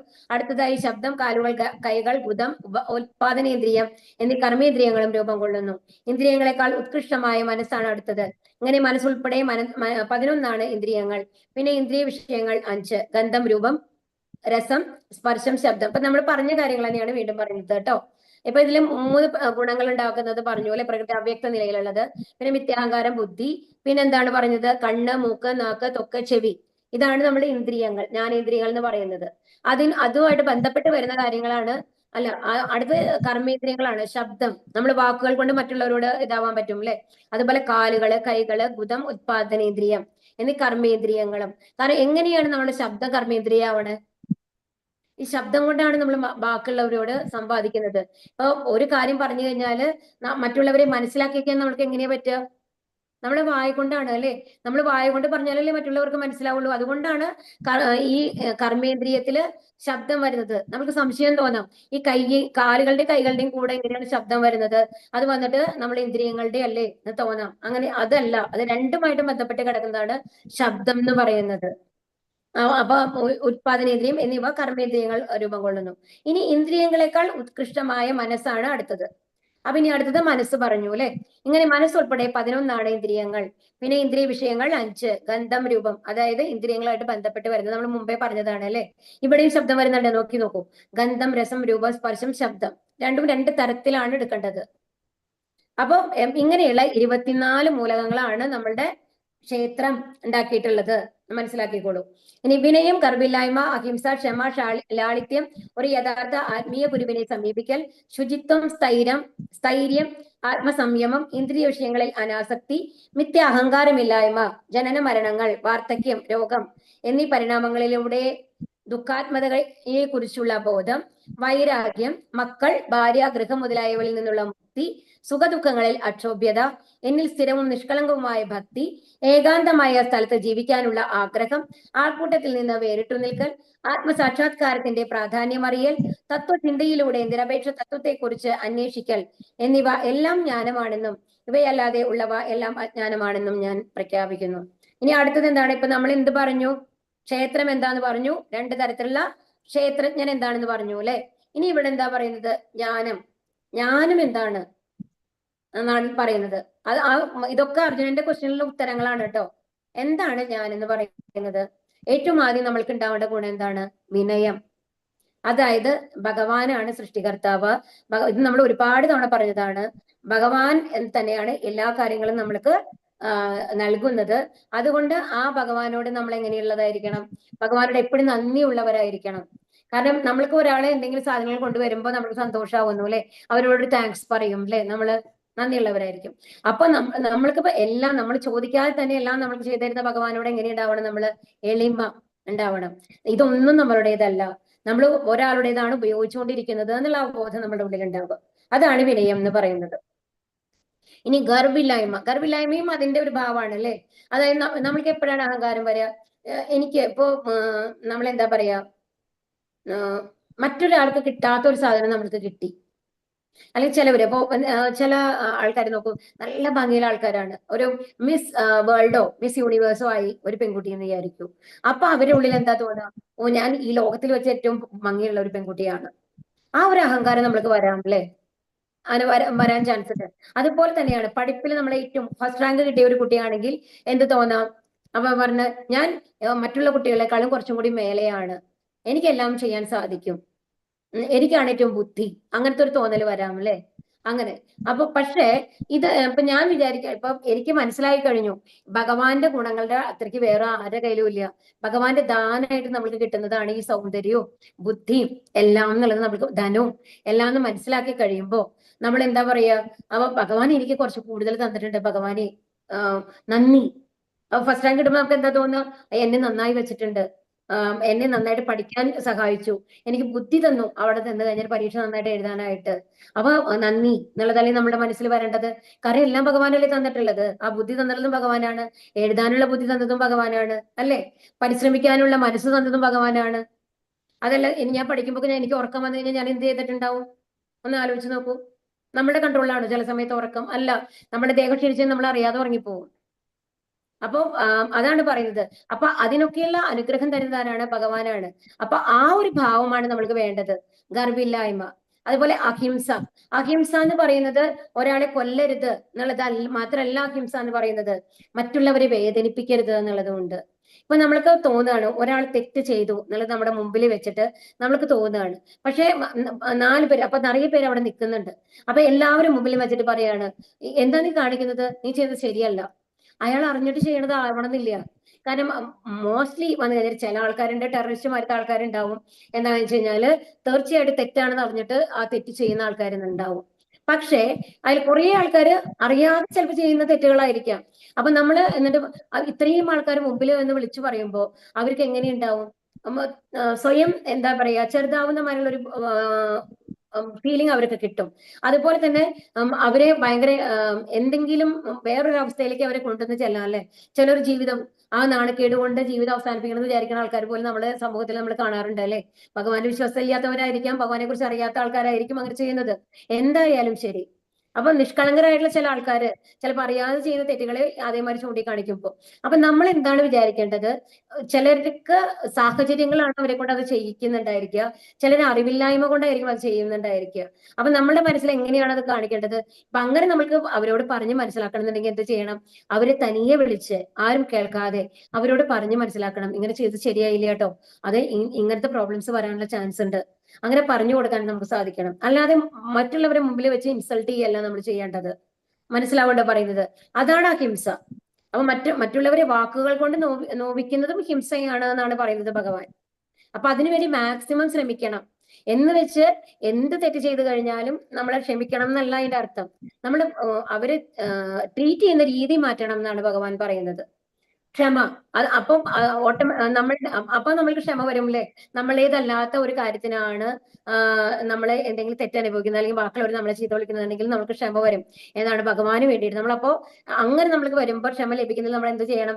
ഹരേ കൃഷ്ണ കൃഷ്ണ കൃഷ്ണ ഹരേ ഹരേ, ഹരേ രാമ രാമ രാമ ഹരേ ഹരേ എന്ന് ജപിക്കുക. അപ്പൊ നമ്മൾക്ക് ക്ഷമ ഭഗവാൻ തരും. ലാളിത്യം. അപ്പം അതുപോലെ തന്നെ എന്താണ് നമ്മൾക്ക് എന്തുകൊണ്ടാണ് നമ്മൾ ഒരുപാട് ഭംഗിയിൽ ഡ്രസ് ചെയ്യണം, നമ്മുടെ ഫേസ് മേക്കപ്പ് അത്രയും നന്നായിരിക്കണം എന്നൊക്കെ നമ്മൾ എന്തുകൊണ്ടാണ് വിചാരിക്കുന്നത്? മറ്റുള്ളവരെ ഇംപ്രസ് ചെയ്യിക്കണം എന്നുള്ളത് കൊണ്ടാണ്. നമ്മളുടെ ഉള്ളിൽ എപ്പോഴും എന്താണ്, മറ്റുള്ളവർ നമ്മളെ പറ്റി എന്താണ് വിചാരിക്കുന്നത് എന്നുള്ള ഒരു ബോധമുണ്ട്. അപ്പൊ എല്ലാവരും മുമ്പിൽ നന്നായിരിക്കണം എന്നാണ് എല്ലാവരുടെയും ആഗ്രഹം അല്ലേ? ആരെങ്കിലും നമ്മൾ അയ്യ നന്നായിട്ടില്ല എന്ന് പറഞ്ഞത് ആർക്കെങ്കിലും ഇഷ്ടമുണ്ടോ? ഒരാൾക്ക് പോലും ഇഷ്ടമുണ്ടാവില്ല. അതിൽ സന്തോഷിക്കുന്ന ഒരാളും ഉണ്ടാവില്ല. അപ്പൊ എല്ലാം നന്നായിരിക്കണം എന്ന് വിചാരിക്കുമ്പോ നമ്മൾ എന്താണ്, അപ്പൊ നമ്മുടെ കൺസേൺ എന്താണ്? മറ്റുള്ളവരുടെ മുമ്പിൽ നന്നായിട്ടിരിക്കണം. ഇപ്പൊ ഞാൻ ഈ ക്ലാസ് നിൽക്കുമ്പോൾ എനിക്ക് ഒരു സേവനം ലഭിച്ചതാണ്, ഭഗവാന്റെ കാര്യങ്ങൾ പറയാനായിട്ട്. ആ സേവനം എനിക്ക് ഒരുപാട് ഞാൻ ഗ്രേറ്റ്ഫുൾ ആയിരിക്കണം അല്ലെ, എനിക്കൊരു ചാൻസ് കിട്ടി അങ്ങനെ പറയാനായിട്ട്. അതിന് പകരം ഞാൻ എന്താണ് അത്രയും പേരോട് ഞാൻ എന്നെ കൊണ്ട് സംസാരിക്കാൻ സാധിക്കുന്നുണ്ട്. അത് എന്റെ കഴിവ് കൊണ്ടാണെന്ന് ഞാൻ വിചാരിക്കുകയാണെന്നുണ്ടെങ്കിൽ ഈ വരുന്ന ഓരോ വാക്കുകളും നമ്മൾ വിചാരിച്ചു വരുന്നതല്ല. നമ്മൾ എത്ര പ്ലാൻ ചെയ്ത് വന്നു കഴിഞ്ഞാലും ഭഗവാൻ എന്താണ് നമ്മളെ കൊണ്ട് പറയാൻ ഉദ്ദേശിപ്പിക്കുന്നത് അത് മാത്രമേ നമ്മൾക്ക് ഒരു ക്ലാസ്സിൽ നിന്ന് പറയാൻ സാധിക്കുള്ളൂ. എസ്പെഷ്യലി നമ്മൾ ഭഗവത്ഗീത പഠിപ്പിക്കുമ്പോൾ, ഭാഗവതം പഠിപ്പിക്കുമ്പോൾ. കാരണം ഭഗവാന്റെ അനുഗ്രഹമാണ്, ഗുരുവിന്റെ അനുഗ്രഹമാണ് നമ്മുടെ വായിൽ കൂടി പുറത്തേക്ക് വരുന്നത്. നമ്മൾ ആരുമല്ല, ഒന്നുമല്ല. ഇപ്പൊ നമ്മൾ കുറച്ചു നേരത്തെ കണ്ടുപോലെ നെറ്റ് പ്രോബ്ലം, അത് എന്ത് ചെയ്യാൻ പറ്റും നമ്മൾക്ക്? ഞാൻ പറയുന്നത് എന്തെങ്കിലും നിങ്ങൾക്ക് കേൾക്കാൻ സാധിച്ചിരുന്നു? അപ്പൊ എന്റെ കയ്യിൽ എന്താ ഉള്ളത്? ഒന്നുമില്ല. ഇപ്പൊ ഞാൻ പറയുന്നത് എന്തായാലും അത് നിങ്ങളിൽ എത്തണം എന്നുണ്ടെങ്കിൽ അത് ഭഗവാന്റെ അനുഗ്രഹം വേണം. അപ്പൊ ഓരോ കാര്യത്തിലും നമ്മൾ എന്താ വേണ്ടത്? ആ ലാളിത്യം വേണം. അപ്പൊ മറ്റുള്ളവരെ ഇപ്പൊ നമ്മുടെ ഭൗതിക ലോകത്തിലുള്ള മറ്റുള്ളവർ നമ്മളെ കുറിച്ച് എന്ത് വിചാരിക്കുന്നു എന്നുള്ളതിനെ കുറിച്ച് നമ്മൾ ബോധർ ചെയ്യേണ്ട ആവശ്യമില്ല. കാരണം നമ്മൾക്ക് ഭഗവാൻ ഒരു ലക്ഷ്യം തന്നിട്ടുണ്ട്, ഭഗവാൻ ഒരു പർപ്പസ് തന്നിട്ടുണ്ട് നമ്മുടെ ലൈഫിന്. ആ ലൈഫിന് വേണ്ടി നമ്മൾ എങ്ങനെ പ്രവർത്തിക്കണം നമ്മൾ ആലോചിച്ച് കഴിയുമ്പോൾ നമ്മളുടെ അപ്പിയറൻസ് എങ്ങനെയുണ്ട് എന്നുള്ളത് നമ്മൾ ഓവറായിട്ട് തിങ്ക് ചെയ്യില്ല. അത് വെച്ചിട്ട് എന്താണ് വൃത്തികെട്ട രീതിയിൽ ഡ്രസ് ചെയ്യണം എന്നല്ല ഞാൻ പറയുന്നത്. അതിന്റെ ഇമ്പോർട്ടൻസ് എന്ന് പറയുന്നത് മറ്റുള്ളവർ ഇരുന്ന് കാണാനായിട്ട് നമ്മൾ നന്നായിരിക്കുന്നുണ്ടോ, അവർക്ക് നമ്മളെ കേൾക്കാൻ തോന്നുന്നുണ്ടോ, അതിനു വേണ്ടി വേണമെങ്കിൽ നമ്മൾ ഡ്രസ് ചെയ്യാം. പക്ഷേ എന്താണ്, ഞാൻ അത്രയും നന്നായിട്ട് എന്നെ പ്രൊജക്ട് ചെയ്യണം, 4 പേർ കാണാൻ നല്ല ഭംഗിയുണ്ടെന്ന് പറയണം എന്നുള്ളത് ഭാവത്തിലായിരിക്കരുത്. അതാണ് ലാളിത്യം എന്ന് പറയുന്നത്. അപ്പൊ നമ്മളുടെ എന്ന് പറയുന്നത് എന്താണ്? High thinking and simple living എന്നാണ് പറയുക. നമ്മൾ സിമ്പിൾ ലിവിങ് ആണ്, നമ്മൾക്ക് ലളിതമായിട്ട് ജീവിക്കുക, നമ്മൾ നീറ്റായിട്ട് ഡ്രസ് ചെയ്യുക എന്നുള്ളതാണ്. മറ്റുള്ളവർ പറയുമ്പോൾ അയ്യെന്ന് പറയുന്ന ലെവലിൽ നമ്മൾ ഉണ്ടാവാൻ പാടില്ല. ഡ്രസ്സിങ് തന്നെയല്ല, നമ്മുടെ വാക്കുകൾ മറ്റുള്ളവരെ ഒരുമാതിരി അഗ്രസീവായിട്ട് നമ്മൾ സംസാരിക്കാണ്ടിരിക്കുക, സോഫ്റ്റ് ആയിട്ട് സംസാരിക്കുക. അപ്പൊ ഒരു യഥാർത്ഥ ആത്മീയ ഗുരുവിനെ സമീപിക്കാൻ. അപ്പൊ അങ്ങനെ വരുമ്പോ നമ്മൾ ആരും അല്ലാതെ നമ്മൾ മനസ്സിലാവുമ്പോ എന്താണ് നമ്മൾക്ക് തോന്നുമല്ലേ, നമ്മൾക്കൊരു ഗുരുവിന്റെ അനുഗ്രഹം വേണം, എനിക്ക് കൂടുതൽ അറിയണം ഭഗവാനെ പറ്റിയിട്ട്, ഭഗവത് ധാമത്തിലേക്ക് നമുക്ക് പോകണം എന്നുള്ള ആ ഒരു ആഗ്രഹം നമ്മളുടെ മനസ്സിൽ ജനിക്കുമ്പോ അപ്പോഴാണ് നമ്മൾ ഒരു ആത്മീയ ഗുരുവിനെ തേടുന്നത്. അതൊന്നും അനുഗ്രഹം നമ്മൾക്ക് ഭഗവാൻ തരും. അപ്പൊ ഭഗവാനാണ് നമ്മൾക്ക് തോന്നിക്കുക, എനിക്കൊരു ഗുരുവിന്റെ സഹായം തേടണം, എനിക്ക് കുറച്ചുകൂടി മനസ്സിലാക്കണം. അതുപോലെ ശുചിത്വം എന്ന് പറയുന്നത് നമ്മളുടെ എന്താണ് ഇന്നർ ആൻഡ് ബാഹർ രണ്ടുമാണ്. അതായത് നമ്മുടെ പുറത്തെ ശുചിത്വം എന്ന് പറയുന്നത് നമ്മൾ കുളിച്ച് ശുദ്ധിയായി നമ്മുടെ ശരീരത്തെ വെക്കണം. എന്തിനാണ്? അസുഖങ്ങൾ വരാതെ ആത്മീയ സേവനങ്ങൾ നമുക്ക് ചെയ്യാൻ സാധിക്കണം അല്ലെ? അതുപോലെ തന്നെ മറ്റുള്ളവർക്ക് ഒരു ഭാരമാവരുത് നമ്മൾ ഒരിക്കലും. നമ്മൾക്ക് ഒരു അസുഖം വന്ന് കടന്നു കഴിഞ്ഞാല് നമ്മളെ ശുശ്രൂഷിക്കേണ്ടത് ആരാണ്? മറ്റുള്ളവരാണ്, നമ്മുടെ ചുറ്റുമുള്ള ആൾക്കാരാണ് അല്ലെ? അപ്പൊ എപ്പോഴും നമ്മൾ ശുചിത്വം എന്തിനാണ്? നമ്മൾക്ക് അസുഖങ്ങൾ വരാണ്ട് നമ്മളെ ഹെൽത്തി ആയിട്ട് നമ്മുടെ ബോഡിയെ വെക്കാനായിട്ട് നമ്മുടെ ശുചിത്വം നമ്മൾ എപ്പോഴും പാലിക്കണം. and അതുപോലെ തന്നെ നമ്മുടെ മനസ്സിന്റെ ശുചിത്വവും ഇമ്പോർട്ടന്റ് ആണ്. മനസ്സിന്റെ ശുചിത്വം നമ്മൾ എങ്ങനെയാണ് നമ്മൾ ശുചിത്വം ഉണ്ടാക്കുന്നത്? ഹരേ കൃഷ്ണ മന്ത്രം ജപിച്ചിട്ട്. അപ്പൊ ഹരേ കൃഷ്ണ മന്ത്രം ജപിച്ചിട്ട് നമ്മൾ ശുചിത്വം ചെയ്യുമ്പോൾ എന്താണ്? ഭഗവാനിലേക്ക് നമ്മൾ കൂടുതൽ അടുക്കുന്നു, ഭഗവാൻ നമ്മളുടെ ഹൃദയത്തെ പവിത്രമാക്കുന്നു അല്ലെ? അതുപോലെ സ്ഥൈര്യം, ആത്മസംയമം, ഇതെല്ലാം. ആത്മസംയമം എന്നൊക്കെ പറയുന്നത് എന്താണെന്നുണ്ടെങ്കിൽ മറ്റ് എന്താണ് ഒരു തെറ്റ് നടന്നു എന്ന് നമ്മൾ കാണുമ്പോൾ നമ്മൾ പ്രൊവോക്ക് ആവാണ്ടിരിക്കുക, അതായത് നമ്മൾക്ക് ക്ഷമ വരിക. എന്തിന് അതിന് ഓവറായിട്ട് നമ്മൾ റിയാക്ട് ചെയ്യാണ്ടിരിക്കുക. അപ്പൊ മറ്റുള്ളവർ ചെയ്യുന്നത് അവരുടെ വിവരക്കുറവ് കൊണ്ടാണ് അത് ചെയ്യുന്നത്. ഭഗവാൻ ഇങ്ങനത്തെ ഒരു സിറ്റുവേഷൻ നമ്മുടെ ലൈഫിൽ വെച്ചിട്ടുണ്ട് എന്നുള്ള ലെവലിൽ നമ്മൾ കാണാനായിട്ട് സാധിക്കുക. അപ്പം അതുപോലെ ഇങ്ങനെ ഭഗവത് കാര്യങ്ങൾ നമ്മൾ ചെയ്തുകൊണ്ടിരിക്കുമ്പോൾ നമ്മൾക്ക് ഇന്ദ്രിയ വിഷയങ്ങളിൽ തനിയ, അതായത് നമ്മൾ പ്രത്യേകിച്ച് ശ്രമിക്കാതെ തന്നെ നമ്മൾക്ക് ഒരു അനാസക്തി വരും. ഇപ്പൊ നമ്മൾ ഡെയിലി വന്നു കഴിഞ്ഞാൽ, എനിക്കറിയില്ല, അനുഭവമുള്ള ഒരു ആണ് ഷെയർ ചെയ്യേണ്ടത്. എന്താണെന്നുണ്ടെങ്കിൽ ഇവിടെ ഓരോരുത്തരും സ്ഥിരം നോൺ വെജ്, നമ്മൾ ജനിച്ചു വളരുമ്പോഴേ തന്നെ നമ്മൾ നോൺ വെജ് ഒക്കെ കഴിക്കുന്ന തെറ്റെന്ന് നമ്മൾക്ക് പറയാൻ സാധിക്കില്ല. നോൺ വെജ് ഒക്കെ നമ്മൾ കഴിച്ച് പഴകിയ ആൾക്കാരായിരിക്കാം. പക്ഷേ ഈ ഹരേ കൃഷ്ണ മന്ത്രം നമ്മൾ റെഗുലർ ആയിട്ട് ചെല്ലാൻ തുടങ്ങി കഴിഞ്ഞാൽ കുറച്ചായിട്ട് ഇത് വേണ്ട നമുക്ക് തോന്നാൻ തുടങ്ങും. അത് എത്രയോ പേരാണ് നമ്മൾ കണ്ടിട്ടുള്ളത് എന്നറിയോ, അത് ഉപേക്ഷിച്ച ആൾക്കാര്. അത് അവര് ആരും കമ്പൽ ചെയ്തിട്ടൊന്നുമല്ല. അപ്പൊ അവർക്ക് സ്വയം തോന്നുന്നതാണ് ഭഗവാൻ ഇഷ്ടമില്ലാത്തത് എനിക്ക് വേണ്ട. നമുക്ക് ഭഗവാൻ വേദിക്കാൻ പറ്റില്ലല്ലോ, ഞാൻ ചെയ്യുന്നില്ല എന്ന്. അത് ഭഗവാനോട് ഇഷ്ടം വരുന്നത് കൊണ്ടാണ്. അപ്പൊ അതുപോലെ മിഥ്യാഹങ്കാരമില്ല. ഇപ്പൊ ഞാൻ എന്നുള്ള ഭാവം, അപ്പൊ ഭഗവാൻ എല്ലാം തന്നു. ഇപ്പൊ മുമ്പേ നമ്മൾ പറഞ്ഞു അല്ലേ, എല്ലാം ഭഗവാൻ തന്നതാണ്. അപ്പൊ പിന്നെ നമ്മൾക്ക് എന്തിനാണ് അഹങ്കാരം ഉള്ളത്? നമ്മൾ ആരും അല്ലല്ലോ, നമ്മൾ ഒന്നും കൊണ്ടുവന്നിട്ടില്ല, ഒന്നും തിരിച്ചു കൊണ്ടുപോയിട്ടില്ല എന്ന് നമ്മൾ പറഞ്ഞില്ലേ. ഇതില് ആരാണ്, നമ്മുടെ അലക്സാണ്ടർ ചക്രവർത്തിയുടെ ഒരു കഥ പറയും. എന്താണ് അലക്സാണ്ടർ ചക്രവർത്തി ഒരു അറിയാലോ എല്ലാവർക്കും, അത്രയും പ്രസിദ്ധനാണ്. ഒരുപാട് രാജ്യങ്ങളൊക്കെ അങ്ങനെ കീഴിലായിരുന്നു, അത്രയും പണക്കാരനാണ്. അപ്പം അവസാനം എന്തുണ്ടാവുകയാണെന്നുണ്ടെങ്കിൽ മരിക്കുന്ന സമയത്ത്, അതിന്റെ സ്റ്റോറി ഞാൻ ഇതായിട്ട് പറയുന്നില്ല, അതിന്റെ ഇത് മാത്രം പറയാം, എസെൻസ് മാത്രമാണ് പറയുന്നത്. അപ്പോ അയാൾ മരിക്കുന്ന സമയത്താണ് അയാൾക്ക് റിയലൈസേഷൻ വരും എന്താണ് ഇതൊന്നും നമ്മൾക്ക് തിരിച്ചു കൊണ്ടുപോകാൻ പറ്റില്ല എന്നുള്ളത്. അപ്പൊ അയാൾക്ക് വയ്യാതായി, അത്രയും അധികം കഷ്ടപ്പെട്ട്. അപ്പൊ ആ ഒരു അവസ്ഥയിൽ അയാൾക്ക് മനസ്സിലാവാണ്, ഞാൻ ഉണ്ടാക്കിയ, സ്വയം തോന്നും എന്താണ്, ഞാൻ ഈ ഉണ്ടാക്കിയ സാധനങ്ങൾ കൊണ്ട്, ഇത്രയും സ്വത്ത് കൊണ്ട് എന്റെ ജീവൻ എനിക്ക് നിലനിർത്താൻ സാധിക്കുമോ എന്ന് ചോദിക്കുകയാണ് സ്വയം. സാധിക്കില്ല അല്ലെ? അപ്പൊ ഈ അസുഖങ്ങളിൽ നിന്ന് എനിക്ക് വിമുക്തി നേടാനായിട്ട് സാധിക്കുമോ? ഇല്ല. എത്ര മരുന്ന് കഴിച്ചു കഴിഞ്ഞാലും ഒരു ലെവലിന് മേലെ നമ്മുടെ ബോഡി ആക്ട് ചെയ്യില്ല. അതുകൊണ്ടാണല്ലോ മരണം എന്നുള്ളത് അടുത്തിരിക്കുന്നത് നമ്മൾ മനസ്സിലാക്കുന്നത് തന്നെ. ഇപ്പൊ എപ്പോഴും ഡോക്ടർമാരുടെ അടുത്ത് വന്നു കഴിഞ്ഞാൽ ഒരു സ്റ്റേജ് എത്തിക്കാൻ പറയും, വീട്ടിലേക്ക് കൊണ്ടുപോയിക്കോളൂ, ഇനി ഒന്നും ചെയ്യാനില്ല. ഇപ്പൊ എല്ലാം നമ്മുടെ ശാസ്ത്രത്തിന്റെ ഭൗതിക ശാസ്ത്രങ്ങൾ സാധിക്കുന്നുണ്ടെന്നുണ്ടെങ്കിൽ അങ്ങനത്തെ ഒരു അവസ്ഥ വരാൻ പാടില്ലല്ലോ. അപ്പൊ അതിനും വില ഒന്നുണ്ട്, അതാണ് ഭഗവാൻ. അപ്പൊ എന്നിട്ട് അലക്സാണ്ടർ ചക്രവർത്തി എല്ലാവർക്കും അത് മനസ്സിലാക്കിക്കാൻ വേണ്ടിയിട്ട് എന്താണ് പറയുന്നത്, എന്റെ ശവം കൊണ്ടുപോകുമ്പോ അത് ഘോഷയാത്രയായിട്ട് കൊണ്ടുപോകും, അത്രയും പണക്കാരനാണല്ലോ. കൊണ്ടുപോകുമ്പോ എന്ത് ചെയ്യണം, ഈ പണമൊക്കെ എന്റെ പെട്ടിയിൽ കുറെ പണം ഇരിക്കുന്നുണ്ട്, അതൊക്കെ വിതറി വിടണം. അത് എന്തിനു വേണ്ടിയിട്ടാണെന്നുണ്ടെങ്കിൽ ജനങ്ങൾക്ക് മനസ്സിലാവണം, ഈ പണം കൊണ്ട് നമ്മൾക്ക് ഒന്നും സാധിക്കാനില്ല, മരിക്കുമ്പോൾ നമുക്ക് തിരിച്ചു കൊണ്ടുപോകാൻ സാധിക്കില്ല. അതുകൊണ്ട് ഒരിക്കലും പൈസയ്ക്ക് വേണ്ടി ജീവിക്കാതിരിക്കുക എന്ന് മനസ്സിലാക്കാനായിട്ട്. അതുപോലെ തന്നെ രണ്ട് കൈകൾ, ശവക്കല്ലറയിൽ രണ്ട് കൈകളും പുറത്തേക്ക് വെക്കണം എന്നാണ് പറയുക. രണ്ട് ഹോൾ ഇട്ടിട്ട് കൈകൾ മാത്രം പുറത്തേക്ക്, അവർ കുഴിച്ചിട്ടാണ് ചെയ്യുക അവിടുത്തെ ഇതില് അല്ലെ, ഫോറിൻ കൺട്രീസിലൊക്കെ. അപ്പൊ രണ്ട് കൈയും പുറത്തേക്ക് വരുമ്പോൾ അതെന്തിനാണ്? വെറും കൈയോടെയാണ് ഞാൻ തിരിച്ചു പോകുന്നത്, വെറും കൈയോടെയാണ് ഞാൻ വന്നത്. അപ്പൊ എന്തിനു വേണ്ടിയിട്ടാണ് നിങ്ങൾ പരിശ്രമിക്കുന്നത്? നിങ്ങൾ എല്ലാവരും ചോദിക്കൂ, മനസ്സിലാക്കൂ എന്ന് മനസ്സിലാക്കിക്കാൻ വേണ്ടിയിട്ട് അലക്സാണ്ടർ ചക്രവർത്തി അങ്ങനെ ചെയ്തു എന്നാണ് പറയുന്നത്. അപ്പൊ ഇതാണ് നമ്മൾക്ക് മനസ്സിലാക്കേണ്ടത്. അപ്പൊ എന്താണ് തത്വചിന്തയുടെ നിരപേക്ഷ തത്വത്തെ കുറിച്ച് അന്വേഷിക്കുക. ഇതാണ് തത്വചിന്ത. നമ്മൾ എന്താണ് വരുമ്പോ കൊണ്ടുവന്നത്, എന്താണ് തിരിച്ചു പോകുമ്പോ കൊണ്ടുപോകുന്നത്, അപ്പൊ എന്താണ് നമ്മൾ സമ്പാദിക്കേണ്ടത്, അടുത്ത ജന്മത്തിലേക്ക് നമ്മൾക്ക് എന്ത് കൊണ്ടുപോകാൻ സാധിക്കും, അതാണ് നമ്മൾ സമ്പാദിക്കേണ്ടത് അല്ലെ. ഇപ്പൊ എന്താണ് 500 കോടി സ്വത്ത് ഉണ്ടാക്കി കഴിഞ്ഞിട്ട് അത് മുഴുവൻ ഇവിടെ ഇട്ടിട്ട് പോവാണെന്നുണ്ടെങ്കിൽ ഇപ്പൊ എന്തിനാണ് നമ്മൾ ഈ ഇത്ര കഷ്ടപ്പെടി 500 കോടി സ്വത്ത് ഉണ്ടാക്കിയത്? പക്ഷെ അതിന് പകരം ഞാൻ ഭഗവത്ഗീത പഠിച്ച്, ഭാഗവതം പഠിച്ച്, ആ ശ്ലോകങ്ങൾ നമ്മൾ സ്വായത്തമാക്കി ഹരേ കൃഷ്ണ മന്ത്രം ജപിച്ച് അതാണ് നമ്മൾ കൊണ്ടുപോകണമെന്നുണ്ടെങ്കിലോ, അത് അടുത്ത ജന്മത്തിൽ നമ്മൾ അവിടെ നിന്നാണ് നമുക്ക് തുടങ്ങേണ്ട ആവശ്യമുള്ള ഭഗവാനെ കുറിച്ച് അറിയാനായിട്ട് അല്ലെ, അല്ലെങ്കിൽ ഭഗവത്ധാമത്തിലേക്ക് നമുക്ക് പോവാം അല്ലെ. അപ്പൊ ഏത് അറിവാണ് നമ്മൾ സമ്പാദിക്കേണ്ടത് എന്നുള്ളതാണ് ഇവിടെ പറയുന്നത്. അപ്പൊ എന്താണ് ഭഗവാനെ കുറിച്ച് അറിവില്ലാതെ മറ്റെല്ലാം എന്താണ് അജ്ഞാനമാണ് എന്നുള്ളതാണ്. ഇതാണ് ജ്ഞാനം. അപ്പൊ നമ്മൾ മക്കളോടും ഭാര്യയോടും ഒക്കെ നമ്മൾക്ക് സ്നേഹം ഉണ്ടാവാം. അത് അറ്റാച്ച്മെന്റ്, ഓവർ അറ്റാച്ച്മെന്റ് ആയി മാറരുത്. അവർക്ക് വേണ്ടി എല്ലാം നമ്മൾ ഉപേക്ഷിക്കുന്ന ലെവലിൽ പോകരുത്. നമ്മുടെ മനസ്സിൽ എപ്പോഴും എന്തുണ്ടായിരിക്കണം, എന്റെ കർമ്മം എന്ന് പറയുന്നത് എന്താണ്, ഭഗവാനിലേക്ക് തിരിച്ചു പോവുകയാണ്. അപ്പൊ അവരോടുള്ള ഡ്യൂട്ടി നമ്മൾ ചെയ്യണം. പക്ഷെ അവരിൽ എല്ലാം മറന്ന്, അവരോടുള്ള അറ്റാച്ച്മെന്റോട് എല്ലാം മറന്ന് ഭഗവാനെ മറക്കുന്ന ലെവലിലേക്ക് അത് പോകരുത് എന്നുള്ള ലെവലിൽ ഉണ്ടായിരിക്കണം എല്ലാം. അതുപോലെ എന്താണ് ഏകാന്തമായ സ്ഥലത്ത്.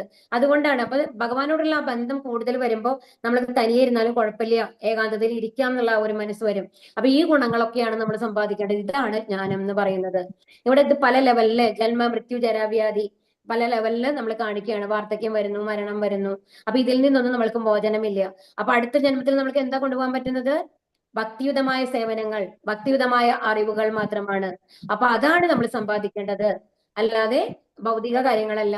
ഇപ്പൊ ഇതാ കണ്ടില്ലേ, ഒരു ഫേമസ് ആക്ട്രസ് ആയിരുന്നു അല്ലെ, എന്ത് ഭംഗിയായിരുന്നു കാണാനായിട്ട്. വാർദ്ധക്യത്തിൽ എങ്ങനെയാണെന്ന് നോക്കൂ. ഇതെല്ലാവരുടെയും അവസ്ഥയാണ്. ഇതിൽ നിന്ന് നമ്മൾക്ക് മോചനമില്ല. ആധ്യാത്മിക ജീവിത പുരോഗതിക്ക് ഒഴിച്ചുകൂടാനാവാത്ത ഒന്നാണ് ശൗചം. ശൗചം രണ്ടു വിധമുണ്ട്, ബാഹ്യവും ആഭ്യന്തരവും. ബാഹ്യ ശൗചം കുളികൊണ്ട് തന്നെ നിറവേറ്റാം. ആന്തരമായത് നിരന്തര കൃഷ്ണസ്മരണയും. ഹരേ കൃഷ്ണ കൃഷ്ണ കൃഷ്ണ ഹരേ ഹരേ, ഹരേ രാമ രാമ രാമ ഹരേ ഹരേ എന്ന മന്ത്രജപവുമാണ് ഉപാധികൾ. മനസ്സിൽ അടിഞ്ഞുകൂടിയ മുൻജന്മ കർമ്മങ്ങളുടെ പൊടിപടലങ്ങളെ ഈ പ്രക്രിയ കൊണ്ട് തുടച്ചു മാറ്റാം. അപ്പൊ ഇതൊരു നിങ്ങളുടെ ഒരു ക്വസ്റ്റ്യൻ ആണ്. മനസ്സിൽ അടിഞ്ഞുകൂടിയ മുൻജന്മ കർമ്മങ്ങളുടെ പൊടിപടലങ്ങളെ എങ്ങനെ തുടച്ചു മാറ്റാം? എങ്ങനെയാണ്? ഹരേ കൃഷ്ണ മന്ത്രത്തിൽ കൂടി.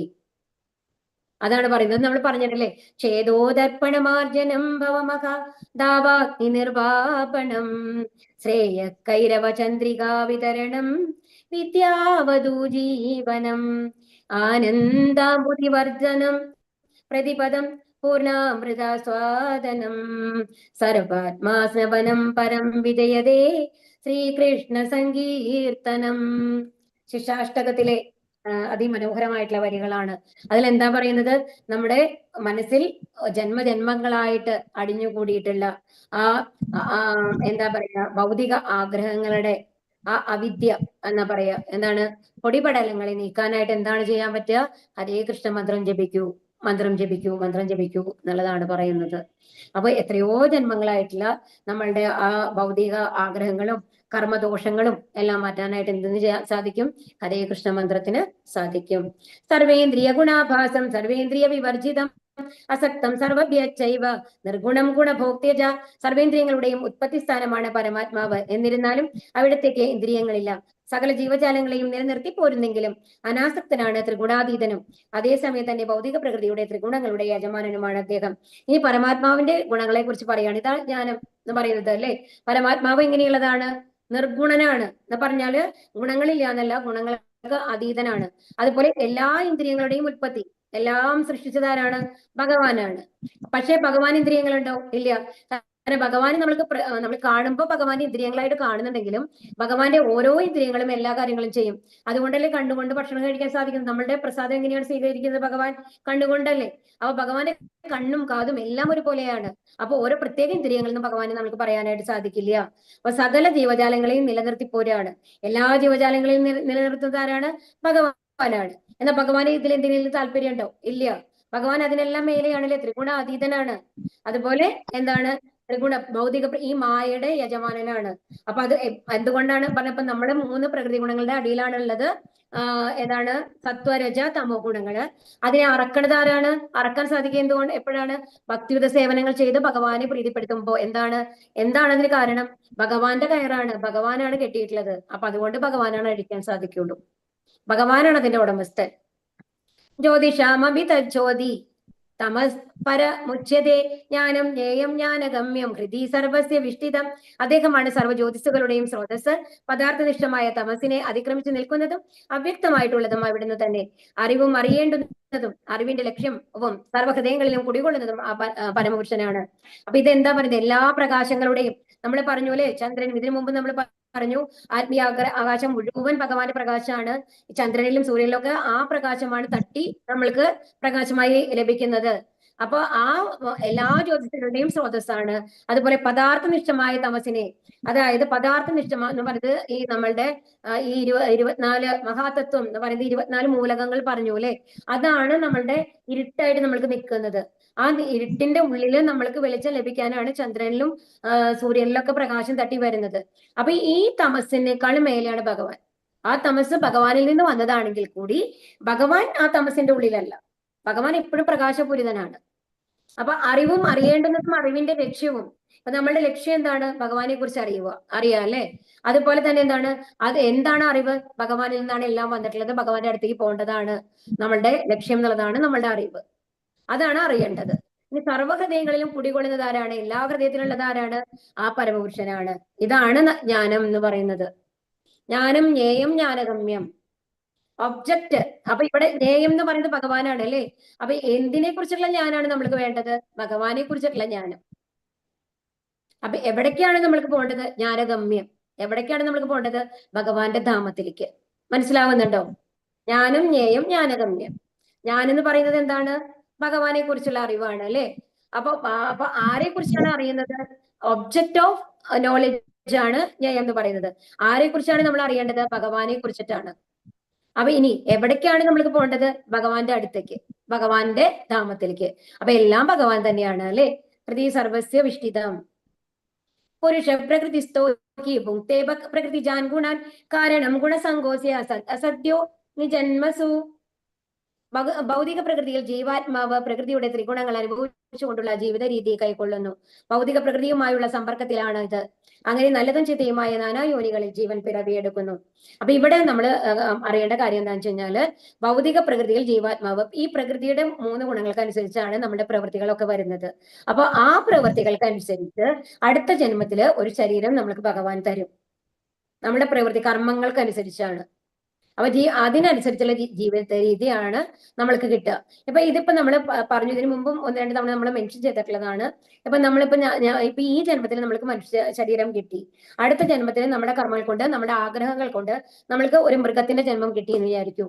ഒരു നായയായിട്ട് നമ്മൾ ജനിക്കുകയാണെന്നുണ്ടെങ്കിൽ ആ നായയെ പോലെ മാത്രമാണ് നമ്മൾക്ക് ചിന്തിക്കാൻ സാധിക്കുള്ളൂ അല്ലെ? അതെന്തുകൊണ്ടാണ്? ശരീരത്തിനനുസരിച്ചാണ് നമ്മുടെ പ്രവൃത്തികൾ വരുന്നത്. നമ്മുടെ ആത്മാവിനനുസരിച്ച് നമ്മൾ പ്രവർത്തിക്കും നമ്മൾക്ക് പറയാൻ പറ്റില്ല. നമ്മുടെ ഓരോ ജന്മത്തിലും നമ്മുടെ പ്രവൃത്തികൾ എന്ന് പറയുന്നത് നമ്മൾക്ക് ഏത് ശരീരമാണോ കിട്ടിയിട്ടുള്ളത് അതിനനുസരിച്ചിട്ടാണ്. ഇപ്പൊ ഒരു മനുഷ്യജന്മം ലഭിക്കുകയാണെങ്കിൽ ഒരു മനുഷ്യന്റെ മാരത്തെ ചിന്തകൾ നമ്മൾക്ക് വരുന്നു. മനുഷ്യനെ മാതിരി നമ്മൾക്ക് ഭഗവത്ഗീത, ഭാഗവതം കേൾക്കാൻ സാധിക്കുന്നു, പറയാൻ സാധിക്കുന്നു, എല്ലാം സാധിക്കുന്നു. എന്നാൽ അതേ ആത്മാവ് അടുത്ത ജന്മത്തില് നായയായിട്ട് പോവുകയാണെന്നുണ്ടെങ്കിൽ ആ നായയുടെ ശരീരത്തിൽ നിന്നുകൊണ്ട് നമുക്ക് ഭഗവത്ഗീത പഠിക്കണം എന്ന് വിചാരിച്ചാൽ സാധിക്കുമോ? ഇല്ല. പക്ഷെ പോയിട്ടുള്ളത് ഒരേ ആത്മാവാണ്. ഇതാണ് നമ്മൾ മനസ്സിലാക്കേണ്ടത്. അപ്പോ നമ്മൾക്ക് ലഭിച്ച ശരീരത്തിന് അനുസരിച്ച് ആ ശരീരത്തിന് ഏത് പ്രകൃതി ഗുണങ്ങളുടെ റേഷ്യോ ഉള്ളത് അതിനനുസരിച്ചാണ് നമ്മുടെ പ്രവൃത്തികൾ. അതായത് ഇപ്പൊ നമ്മുടെ മനുഷ്യനാണെന്നുണ്ടെങ്കിൽ ചിലവർ സാത്വിക ഗുണത്തിലുള്ളതാണ്, ചിലവര് അക്രമികളാണ്, തമോ ഗുണത്തിൽ കാണാനായിട്ട് സാധിക്കും. അപ്പൊ നമ്മൾ ഏത് ഗുണങ്ങളാണ് ആർജിച്ചിട്ടുള്ളത്, നമ്മുടെ കർമ്മങ്ങൾ കൊണ്ട് ഏത് ഗുണങ്ങളാണ് നമ്മൾ ആർജിച്ചിട്ടുള്ളത്, ആ ഗുണങ്ങൾക്കനുസരിച്ചാണ് ആ ശരീരം പ്രവർത്തിക്കുന്നത്. ഇപ്പൊ രണ്ടും വ്യത്യാസം മനസ്സിലായോ? അതായത് ആദ്യം തന്നെ നമ്മൾക്ക് ലഭിക്കുന്ന ശരീരത്തിനനുസരിച്ചാണ് നമ്മുടെ പ്രവൃത്തികൾ ഉണ്ടാവുക, ആത്മാവിന്റെ ഇതിനനുസരിച്ചല്ല.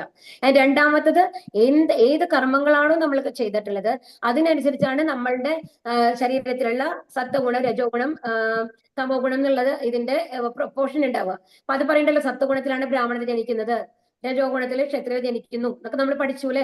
അപ്പൊ ഇതിനു മുമ്പ്. അപ്പൊ എങ്ങനെയാണ് സത്വഗുണം ഒരാൾക്ക് കൂടി വരുന്നത്? നമ്മുടെ കർമ്മഫലങ്ങൾ കൊണ്ട്. അപ്പൊ ഇത് രണ്ടും വ്യക്തമായിട്ട് നമ്മൾ മനസ്സിലാക്കണം. അപ്പൊ അങ്ങനെയാണ് നമ്മൾ നല്ലതും ചിത്തയുമായ നാനായോനികളിൽ ജനിക്കുന്നത്. അപ്പൊ ഇവിടെ കണ്ടോ, ഒരാളുടെ ഉള്ളിലാണ് ആ സത്വഗുണം, എല്ലാ ഗുണങ്ങളും ഉണ്ട് അല്ലെ? പലതില് ഒരു മനുഷ്യനായിട്ട് കാണിക്കുന്നു, അതിന്റെ ഉള്ളിലത്തെ ഒരു മൃഗം കണ്ടു. ഭൗതിക തൃഷ്ണയുടെ പ്രേരണ മൂലം ജീവാത്മാവ് ചിലപ്പോൾ ദേവനാവും, ചിലപ്പോൾ മനുഷ്യനും. അതാണ് ആ പിക്ചർ കാണിക്കുന്നത്. ഒരേ ആൾ തന്നെ ചില സന്ദർഭങ്ങൾ അത്രയും നന്നായിട്ട്, ഇപ്പൊ ഏറ്റവും ഇതായിട്ടുള്ള നികൃഷ്ടനായ ഒരാളാണ് നിൽക്കൂ. ഇപ്പൊ നമ്മൾ കണ്ടു, ഒരു ടെററിസ്റ്റ് നമ്മൾ കാശ്മീരിൽ നടന്നതാണ് അല്ലെ? അപ്പൊ അവര് എത്ര ആൾക്കാരെയാണ് നികൃഷ്ടരായിട്ട് അവർ കൊന്നത് അല്ലെ? അപ്പൊ പോട്ടെ, അയാളുടെ ഒരു കുട്ടിയെ അയാളുടെ അടുത്ത് കൊണ്ടുവന്ന് വെക്കുകയാണെങ്കിൽ അയാൾ ആ കുട്ടിയോട് എങ്ങനെയാണ് പെരുമാറുണ്ടാവുക? ഇതേമാതിരി ആയിരിക്കും പെരുമാറുക? വെടിവെച്ചു കൊല്ലോ? ഇല്ല. അപ്പൊ ഒരാൾ തന്നെ പല ആൾക്കാരോടും പല തരത്തിലാണ് പെരുമാറുന്നത്. അതെങ്ങനെയാണ്? അപ്പൊ ഒരു ജീവാത്മാവ് നമ്മുടെ ഉള്ളിൽ തന്നെ എല്ലാ ഗുണങ്ങളും ഉണ്ട്. അപ്പൊ നമ്മള് ചിലപ്പോ ദേവനാവും, ചിലപ്പോ മനുഷ്യനാവും, മറ്റു ചിലപ്പോ വന്യമൃഗാവും. ദേവനാവും എന്ന് പറയുന്നതാണ് സത്വഗുണം എന്ന് പറയുന്നത്. മനുഷ്യനാവും എന്ന് പറയുമ്പോൾ രജോ ഗുണത്തിന്റെ ആ ഒരു ഇതായിട്ടാണ് കാണിക്കുന്നത്. വന്യമൃഗമായിട്ട് കാണിക്കാന്ന് പറഞ്ഞാൽ മറ്റുള്ളവരെ ദ്രോഹിക്കാന്ന് പറഞ്ഞാൽ തമോ ഗുണമാണ്. അപ്പൊ പക്ഷിയായും പുഴുവായും ജലജന്തുവായും പുണ്യാത്മാവായും മൂട്ടയായി പോലും ചിലപ്പോൾ പിറന്നു എന്ന് വരാം. അതാണ് പറയുന്നത്, നമ്മുടെ കർമ്മങ്ങൾക്കനുസരിച്ച് ഏത് ജന്മം വേണമെങ്കിൽ നമുക്ക് കിട്ടും. ഇത് ജ്ഞാനപ്പാന കേട്ടുള്ളവർക്ക് നന്നായിട്ട് അറിയാം. വളരെ മനോഹരമായിട്ടാണ് പൂന്താനം അത് ചൊല്ലുന്നത്. ഇത് അങ്ങനെ തുടർന്നുകൊണ്ടേയിരിക്കുന്നു. ഏത് രൂപമെടുത്താലും തന്റെ പരിതസ്ഥിതികളുടെ ആധിപത്യം തനിക്ക് തന്നെയാണെന്ന് ജീവൻ കരുതുന്നു. എന്നാൽ അത് ഭൗതിക പ്രകൃതിക്ക് അധീനനാണ് എന്നർത്ഥം. അപ്പൊ നമ്മൾ എന്ന് പറയുന്നത് ആത്മാവാണ്. അപ്പൊ നമ്മളുടെ പ്രവൃത്തികളുടെ മേലെ നമ്മൾക്ക് ഒരു കൺട്രോളും ഇല്ല എന്നുള്ളത് ഇപ്പൊ എല്ലാവർക്കും മനസ്സിലായോ?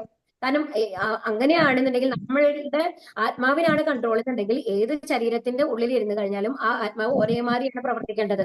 അങ്ങനെയല്ല പ്രവൃത്തി വരേണ്ടത്, അല്ലേ? മനസ്സിലായി എന്ന് വിചാരിക്കുന്നു. യേവം വേത്തി പുരുഷം പ്രകൃതി ഗുണൈ സഹ സർവദാ വർത്തമാനോപി ന സാഭൂയ അഭിജായതേ. ഭൗതിക പ്രകൃതിയെയും ജീവസത്തെയും പ്രകൃതിയിലെ ത്രിഗുണങ്ങളുടെ അന്യോന്യ ബന്ധത്തെയും വിശദമായി അറിഞ്ഞവർക്ക് നിശ്ചയമായി മോക്ഷം ലഭിക്കും. ഇപ്പോഴത്തെ അവസ്ഥ എന്തായാലും ലോകത്തിൽ അവർ വീണ്ടും ജനിക്കില്ല. അപ്പൊ ഇതെല്ലാം കറക്റ്റായിട്ട് മനസ്സിലാക്കി കഴിഞ്ഞാൽ നമ്മൾക്ക് എന്താ ഉണ്ടാവുക? എന്തായിരിക്കും നമ്മുടെ ലക്ഷ്യം? ഇത് മനസ്സിലാക്കിയ ഒരാൾക്ക് ഭഗവാന്റെ അടുത്തെത്തണം, ഭക്തിയുടെ സേവനങ്ങൾ ചെയ്യണം. അതുപോലെ ഹരേ കൃഷ്ണ മന്ത്രം ജപിച്ച് ഭഗവാന്റെ അടുത്തേക്ക് പോകണം എന്നുള്ള ഒരു ആഗ്രഹം വരും, തീർച്ചയായിട്ടും വരുമല്ലേ? അപ്പൊ ഇത് പൂർണ്ണമായിട്ട് ശരിക്കും മനസ്സിലാക്കിയിട്ടുണ്ടെന്നുണ്ടെങ്കിൽ അപ്പൊ അത് മനസ്സിലാക്കിയ ആൾക്കാര് വീണ്ടും അതിനനുസരിച്ച് പ്രവർത്തിക്കും. അവർ വീണ്ടും ഈ ലോകത്തിൽ ജനിക്കില്ല, ഭഗവാന്റെ ധാമത്തിലേക്ക് പോകും. പ്രകൃത്യൈവാച കർമാണി ക്രിയമാണാനി സർവശഃ യപശ്യതി തദാത്മാനാമകർത്താരം സ പശ്യതി. ഭൗതിക പ്രകൃതി സൃഷ്ടമായ ശരീരമാണ് എല്ലാ പ്രവർത്തനങ്ങളും ചെയ്യുന്നതെന്നും ആത്മാവ് ഒന്നും ചെയ്യുന്നില്ലെന്നും അറിയുന്നവൻ എത്ര യഥാർത്ഥത്തിൽ ദർശിക്കുന്നവൻ. അപ്പൊ മനസ്സിലായില്ലേ? അപ്പൊ മൂന്ന് പ്രകൃതി ഗുണങ്ങളാണ് നമ്മളെ കൊണ്ട് ഓരോന്നും ചെയ്യിക്കുന്നത്. അതും നമ്മൾക്ക് ഏത് ശരീരത്തിനനുസരിച്ച് അതിന് പോലും നമ്മൾക്ക് കൺട്രോൾ ഇല്ല. അതായത് നമ്മൾക്ക് നായയുടെ ഒരു ശരീരം കിട്ടിയാൽ പോലും എനിക്ക് കഴിഞ്ഞ ജന്മത്തിലെ മനുഷ്യന്മാര് പ്രവർത്തിക്കാനായിട്ട് സാധിക്കില്ല ആത്മാവിന്. അപ്പൊ ആ ആത്മാവും എന്താണ് ആ ശരീരത്തിനനുസരിച്ച് മാറും. അപ്പൊ ആത്മാവ് ഒന്നും ചെയ്യുന്നില്ല. എന്താണ് ചെയ്യുന്നത്? നമ്മൾക്ക് ലഭിച്ച ശരീരം പ്രകൃതി ഗുണങ്ങൾക്ക് അനുസരിച്ചാണ് പ്രവർത്തിക്കുന്നത്. അവിടെയൊക്കെയാണ് ഈ മനസ്സും ഇന്ദ്രിയങ്ങളുടെ ഒക്കെ കാര്യങ്ങൾ വരുന്നത്. അപ്പൊ നമ്മൾ എന്താണ് നമ്മൾ ചെയ്യേണ്ടത്? നമ്മൾക്ക് കിട്ടുന്ന ജന്മം എന്താണെന്ന്, ഇപ്പൊ നമ്മൾക്ക് അത്രയും പ്രഷ്യസ് ആയിട്ടുള്ള മനുഷ്യജന്മം ലഭിച്ചിട്ടുണ്ട്, അല്ലെ? ആ മനുഷ്യജന്മം എന്തിനു വേണ്ടി ഉപയോഗിക്കണം? ഇപ്പൊ നമ്മൾക്ക് മനസ്സിലാവുന്നുണ്ടോ? ഭഗവദ്ധാമത്തിലേക്ക് പോകാനാണ് നമ്മൾ ഉപയോഗിക്കേണ്ടത്. അല്ലെങ്കിൽ അടുത്ത ജന്മത്തിൽ നമ്മൾക്ക് കിട്ടുന്ന ആ ശരീരത്തിന്റെ ഒരു പാവയായിട്ട് മാറുകയാണ് നമ്മൾ ചെയ്യുന്നത്. പക്ഷെ മനുഷ്യ ശരീരത്തിന് മാത്രമാണ് ഒരേ ഒരു കാര്യം ഭഗവാൻ കൊടുത്തുള്ളത്. എന്താണ്? ഭഗവാന്റെ അടുത്തേക്ക് പോകാനുള്ള ഭക്തിയുത കർമ്മങ്ങൾ ചെയ്യാനുള്ള ഒരു അനുഗ്രഹം കൊടുത്തിട്ടുള്ളത്, ഭഗവാന്റെ സേവ ചെയ്യാനുള്ള ഒരു അനുഗ്രഹം കൊടുത്തിട്ടുള്ളത്. അപ്പൊ അതാണ് നമ്മൾ മനുഷ്യജന്മം വെച്ചിട്ട് ചെയ്യേണ്ടത് എന്ന് ഇപ്പൊ മനസ്സിലാവുന്നുണ്ടോ? അപ്പൊ അല്ല, മനുഷ്യജന്മം കിട്ടിയാൽ നമ്മൾക്ക് നല്ല ബുദ്ധി തന്നിട്ടുണ്ട്, നമ്മൾക്ക് ഭൗതികമായിട്ട് അത്രയും ഉയരത്തിലെത്തണം, അതിനു വേണ്ടിയിട്ടാണ് ഈ ജന്മം തന്നത് എന്ന് വിചാരിക്കുന്നുണ്ടെങ്കിൽ അത് എത്ര മൂഢത്തരാണെന്ന് ഇപ്പൊ മനസ്സിലായില്ലേ? കാരണം എന്താണ്? നമ്മുടെ ശരീരമാണ് പ്രവർത്തിക്കുന്നത്, ആത്മാവല്ല. അപ്പോ പക്ഷെ ഈ നമ്മളുടെ മനുഷ്യ ശരീരത്തിന് മാത്രം ഭഗവാൻ ചോയ്സ് തന്നിട്ടുണ്ട്. ഏതർ നിങ്ങൾക്ക് ഭഗവാന്റെ അടുത്തേക്ക് പോവാം, നിങ്ങൾക്ക് പിന്നെ ഇങ്ങോട്ട് തിരിച്ചു വരാണ്ടിരിക്കാം. അതല്ലാന്നുണ്ടെങ്കിൽ നിങ്ങൾക്ക് ഏത് ജീവിവർഗങ്ങളുടെ അവിടേക്ക് താഴ്ന്നും പോവാം. 2 ഓപ്ഷൻ നമ്മൾക്ക് തന്നിട്ടുണ്ട്. അപ്പൊ ഏത് ഓപ്ഷനാണ് നമ്മൾ സ്വീകരിക്കേണ്ടത് എന്നുള്ളത് നമ്മുടെ കയ്യിലാണുള്ളത്. യഥാ പ്രകാശയത്യേക കൃഷ്ണം ലോകമിമം രവി ക്ഷേത്രം ക്ഷേത്രീ തഥാ കൃഷ്ണം പ്രകാശയതി ഭാരതപുത്ര. സൂര്യൻ വിശ്വത്തിലെങ്ങും വെളിച്ചം പരത്തുന്നത് പോലെ ജീവാത്മാവ് ശരീരത്തിലിരുന്നു കൊണ്ട് അതിന്റെ അവബോധത്താൽ പ്രകാശമാനമാക്കുന്നു. അപ്പൊ ഇത് നമ്മൾക്ക് അറിയാം, അല്ലെ? ഈ സൂര്യൻ വരുമ്പോഴാണ് വിശ്വത്തിൽ വെളിച്ചം വരുന്നത്. നമ്മളുടെ ഈ ജീവാത്മാവ് നമ്മുടെ ശരീരത്തിൽ നിന്ന് പോയി കഴിഞ്ഞാൽ നമ്മുടെ ശരീരത്തിന്റെ അവസ്ഥ എന്താണ്? അതൊരു ജഡവസ്തുവാണ്. ഒരു ദിവസം ഇപ്പൊ ഒന്നും വേണ്ട, നമ്മൾ ഒരാൾ മരിക്കാൻ കിടക്കുമ്പോൾ നമ്മുടെ അത്രയും ഇഷ്ടമുള്ള ആൾക്കാരായിരിക്കും, അല്ലെ? അത്രയും ഇഷ്ടമുള്ള ആൾക്കാർ അടുത്തിരുന്ന് കഴിഞ്ഞാൽ നമ്മൾ അങ്ങനെ അവരെ തലോടും, അവരെ ഉമ്മ വെക്കും, എന്തൊക്കെയായിരിക്കും നമ്മൾ ചെയ്യുന്നുണ്ടാവുക? അതൊരു ജഡവസ്തുവായി മാറിക്കഴിഞ്ഞാല് ഇപ്പൊ നമ്മളെ കുറച്ചു നേരത്തേക്ക് നമ്മളെ പ്രകടനം ഉണ്ടാവും, ആ ശരീരം തൊടും ഇല്ല എന്നല്ല ഞാൻ പറയുന്നത്. പക്ഷേ ആ ഒരു ശരീരത്തിന്റെ കൂടെ ഒരു രാത്രി മുഴുവൻ തനിയെ കഴിയാനായിട്ട് ആരെങ്കിലും റെഡിയാവോ? ഇല്ല. എന്തുകൊണ്ടാണ്? എന്താണ് ആ ഭയം വരുന്നത്? അതിലത്തെ ചൈതന്യം നഷ്ടപ്പെട്ടു കഴിഞ്ഞു. ആ ചൈതന്യം അതിന്റെ ഉള്ളിൽ നിന്ന് പോയി. ഇപ്പൊ നമ്മൾക്ക് ആ ബോഡിയോട് ഭയമാണ് വരിക, തന്നെ ആരും ഇരിക്കില്ല. ഇപ്പൊ ഒരു ശ്മശാനത്തിലേക്ക് കൊണ്ടുപോകുകയാണെന്നുണ്ടെങ്കിൽ ആ അതില് കൊണ്ടുപോകുന്ന ആംബുലൻസിൽ വന്നു കഴിഞ്ഞിട്ട് ഒരാളോട് ഇരിക്കാൻ പറഞ്ഞാൽ അയാൾ തന്നെയാണെങ്കിൽ കൂട്ടാക്കോ? 2 പേരുണ്ടെങ്കിൽ വേണമെങ്കിൽ ഇരിക്കുമായിരിക്കും, കൂട്ടാക്കില്ല, അല്ലെ? എന്താ കാരണം? അത്രയും നമ്മുടെ പ്രിയപ്പെട്ട അമ്മയോ അച്ഛനോ ആണ്, നമ്മൾ അത്രയും താലോലിച്ച ആൾക്കാരാണ്. അത് ആ മരിക്കുന്നത് വரைക്കും അവരെ അടുത്ത് നമ്മൾ തനിയെ ഉണ്ടായിരുന്നുള്ളൂ അവരെ നോക്കാനായിട്ട്. അപ്പോ തോന്നാത്ത ഭയം പിന്നെ എന്തുകൊണ്ടാണ് വരുന്നത്? അതിൽ നിന്നുള്ള ആ ദൈവ ചൈതന്യം അതിൽ നിന്ന് പോവുകയാണ്, ജീവാത്മാവും പരമാത്മാവും പോവുകയാണ്. അതാണ് നമ്മൾ മനസ്സിലാക്കേണ്ടത്. നമ്മളുടെ ചൈതന്യം എന്ന് പറയുന്നത് നമ്മുടെ ശരീരത്തിലുള്ള ആ ജീവാത്മാവും പരമാത്മാവും ചേർന്ന ചൈതന്യമാണ്. പിന്നെ ഇവിടെ എന്താണ് കാണിക്കുന്നത്? ഇവിടെ എന്താണ്? ഒരു കത്തിയിലെ ഒരു കത്തി നമുക്ക് 2 തരത്തില് ഉപയോഗിക്കാം. എങ്ങനെയാണ്? ഒരാളെ കുത്തി കൊല്ലാനായിട്ട് ഉപയോഗിക്കാം. അതല്ല നമ്മൾക്ക് എന്ത് ചെയ്യാം? അത് ഒരു ഓപ്പറേഷൻ ചെയ്ത് നമ്മൾ ഒരാളുടെ ജീവൻ രക്ഷിക്കാൻ ഉപയോഗിക്കാം. അപ്പൊ നമ്മളാണ് തീരുമാനിക്കേണ്ടത്. അതാണ് 2 ചോയ്സ് ഉണ്ട്. നമ്മളുടെ മനുഷ്യ ശരീരത്തിന് മാത്രമുള്ള ചോയ്സ് ആണ്, മനസ്സിലാക്കണം. ഏതൊരു നമുക്ക് ഭഗവാന്റെ അടുത്ത് പോവാം. ഈ ഭഗവാന്റെ അടുത്ത് പോകാൻ പറ്റുന്ന ഒരു സുവർണ അവസരമാണ് ഒരു മനുഷ്യജന്മം എന്ന് പറയുന്നത്. അത് പാഴാക്കി കളയാതിരിക്കുക. ക്ഷേത്രജ്ഞയോരേവ മന്ദരം ജ്ഞാന ചക്ഷുഷ ഭൂത പ്രകൃതി മോക്ഷം ച ഏ വിദുര്യാന്തി തേ പരം. ശരീരത്തിനും അതിനെ അറിയുന്നവനും തമ്മിലുള്ള വ്യത്യാസം എങ്ങനെയെന്ന് ജ്ഞാന ദൃഷ്ടി കൊണ്ട് കാണാനും ഭൗതിക പ്രകൃതിയുടെ ബന്ധത്തിൽ നിന്ന് മുക്തി നേടാനും ഉതകുന്ന പ്രക്രിയ എന്തെന്നറിയാനും കഴിവുള്ളവർ പരമപദം പ്രാപിക്കും. അപ്പൊ ഇവിടെ എന്താ പറയുന്നത്? ഇപ്പൊ മനസ്സിലായില്ലേ നമ്മുടെ ശരീരം എന്ന് പറയുന്നത് എന്താണ്? അതില് ജീവാത്മാവാണ്. ശരീരം എന്ന് പറയുന്നത് പ്രവർത്തിക്കാനുള്ളതാണ്. അപ്പൊ നമ്മുടെ ശരീരത്തിലെ ഏത് പ്രകൃത ഗുണങ്ങളാണോ ഉള്ളത് അതിനനുസരിച്ചാണ് നമ്മൾ പ്രവർത്തിക്കുന്നത്. പക്ഷെ നമ്മുടെ മനുഷ്യ ശരീരമായതുകൊണ്ട് നമ്മൾക്കൊരു ചോയ്സ് ഉണ്ട്. അതുപോലെ അതിന്റെ ഉള്ളിൽ പരമാത്മാവുണ്ട്. ആ പരമാത്മാവിന്റെ അടുത്തേക്ക് നമ്മൾ തിരിയുകയാണെന്നുണ്ടെങ്കിൽ ആ പരമാത്മാവ് നമ്മളെ ഗൈഡ് ചെയ്യും. ആൻഡ് രണ്ടാമത് എന്താണ്? ഈ നമ്മൾക്ക് മനുഷ്യജന്മത്തിൽ മാത്രമാണ് ഈ ഒരു അനുഗ്രഹം ഉള്ളത്. എന്തിന്? 2 ചോയ്സ് നമ്മൾക്ക് തന്നിട്ടുള്ളത്. നമ്മൾ തടസ്ഥ ശക്തിയിലാണ്. നമ്മൾക്ക് 2 ചോയ്സ് ആണ്. ഏതർ നമ്മൾക്ക് വന്നിട്ട് അന്തരംഗ ശക്തിയിൽ പോവാം, അല്ലെങ്കിൽ ബഹിരംഗ ശക്തി. അന്തരംഗ ശക്തി എന്ന് പറയുന്നതാണ് ഭഗവാന്റെ ധാമത്തിലേക്ക് പോകുന്നത്. ബഹിരംഗ ശക്തി എന്ന് പറയുന്നത് ഭൗതികതയിൽ മുഴുകി നമ്മൾക്ക് വീണ്ടും ഒരു മനുഷ്യജന്മം കിട്ടാം, അല്ലെങ്കിൽ വേഴ്സ് കണ്ടീഷനിൽ നമുക്ക് താഴത്തെ ജീവിവർഗങ്ങൾക്ക് പോവാം, അല്ലെങ്കിൽ പാതാളത്തിൽ പോവാം എന്നുള്ളത്. അപ്പൊ ഏത് വേണം എന്നുള്ളത് നമ്മൾ അവിടെ സ്വീകരിക്കാം എന്നുള്ളതാണ്. ഈ അറിവുള്ള ആൾക്കാർ എന്ത് ചെയ്യും? ഭഗവാന്റെ അടുത്തേക്ക് പോകും. അതല്ലേ എടുക്കുക. നമ്മൾ ഇതിൽ ഓരോരുത്തരും ഏത് തീരുമാനമാണ് എടുക്കുക? ഭഗവാന്റെ അടുത്ത് പോകണമെന്നല്ലേ തീരുമാനിക്കുക? അങ്ങനെയെന്ന് വിചാരിക്കുന്നു. അങ്ങനെ ആവട്ടെ. അതിനു വേണ്ടിയിട്ട് ഭക്തിയുടെ സേവനങ്ങൾ ചെയ്യാം, ഭഗവാനെ പ്രാർത്ഥിക്കാം. ഭഗവാന്റെയും ഗുരുവിന്റെ അനുഗ്രഹം എല്ലാവർക്കും ഉണ്ടാവട്ടെ. ഹരേ കൃഷ്ണ ഹരേ കൃഷ്ണ കൃഷ്ണ കൃഷ്ണ ഹരേ ഹരേ, ഹരേ രാമ രാമ രാമ ഹരേ ഹരേ. ഹരേ കൃഷ്ണ. ഹരേ കൃഷ്ണ. ഹരേ കൃഷ്ണ. കുറച്ച് ലേറ്റ് ആയിട്ട് പോകുന്നത് പ്രോബ്ലം വന്നത് അതുകൊണ്ടാണ്. ഹരേ കൃഷ്ണ. എല്ലാവരും ഇത്രയും നേരം ഇരുന്ന് സഹകരിച്ചതിന് ഒരുപാട് നന്ദി. ഹരേ കൃഷ്ണ. ആണെന്നുണ്ടെങ്കിൽ 5 ക്വസ്റ്റ്യൻസ് നോക്കണം. ഒരു 5 മിനിറ്റ് ക്വസ്റ്റ്യൻസ് എടുത്തോളൂ. ഹരേ കൃഷ്ണ.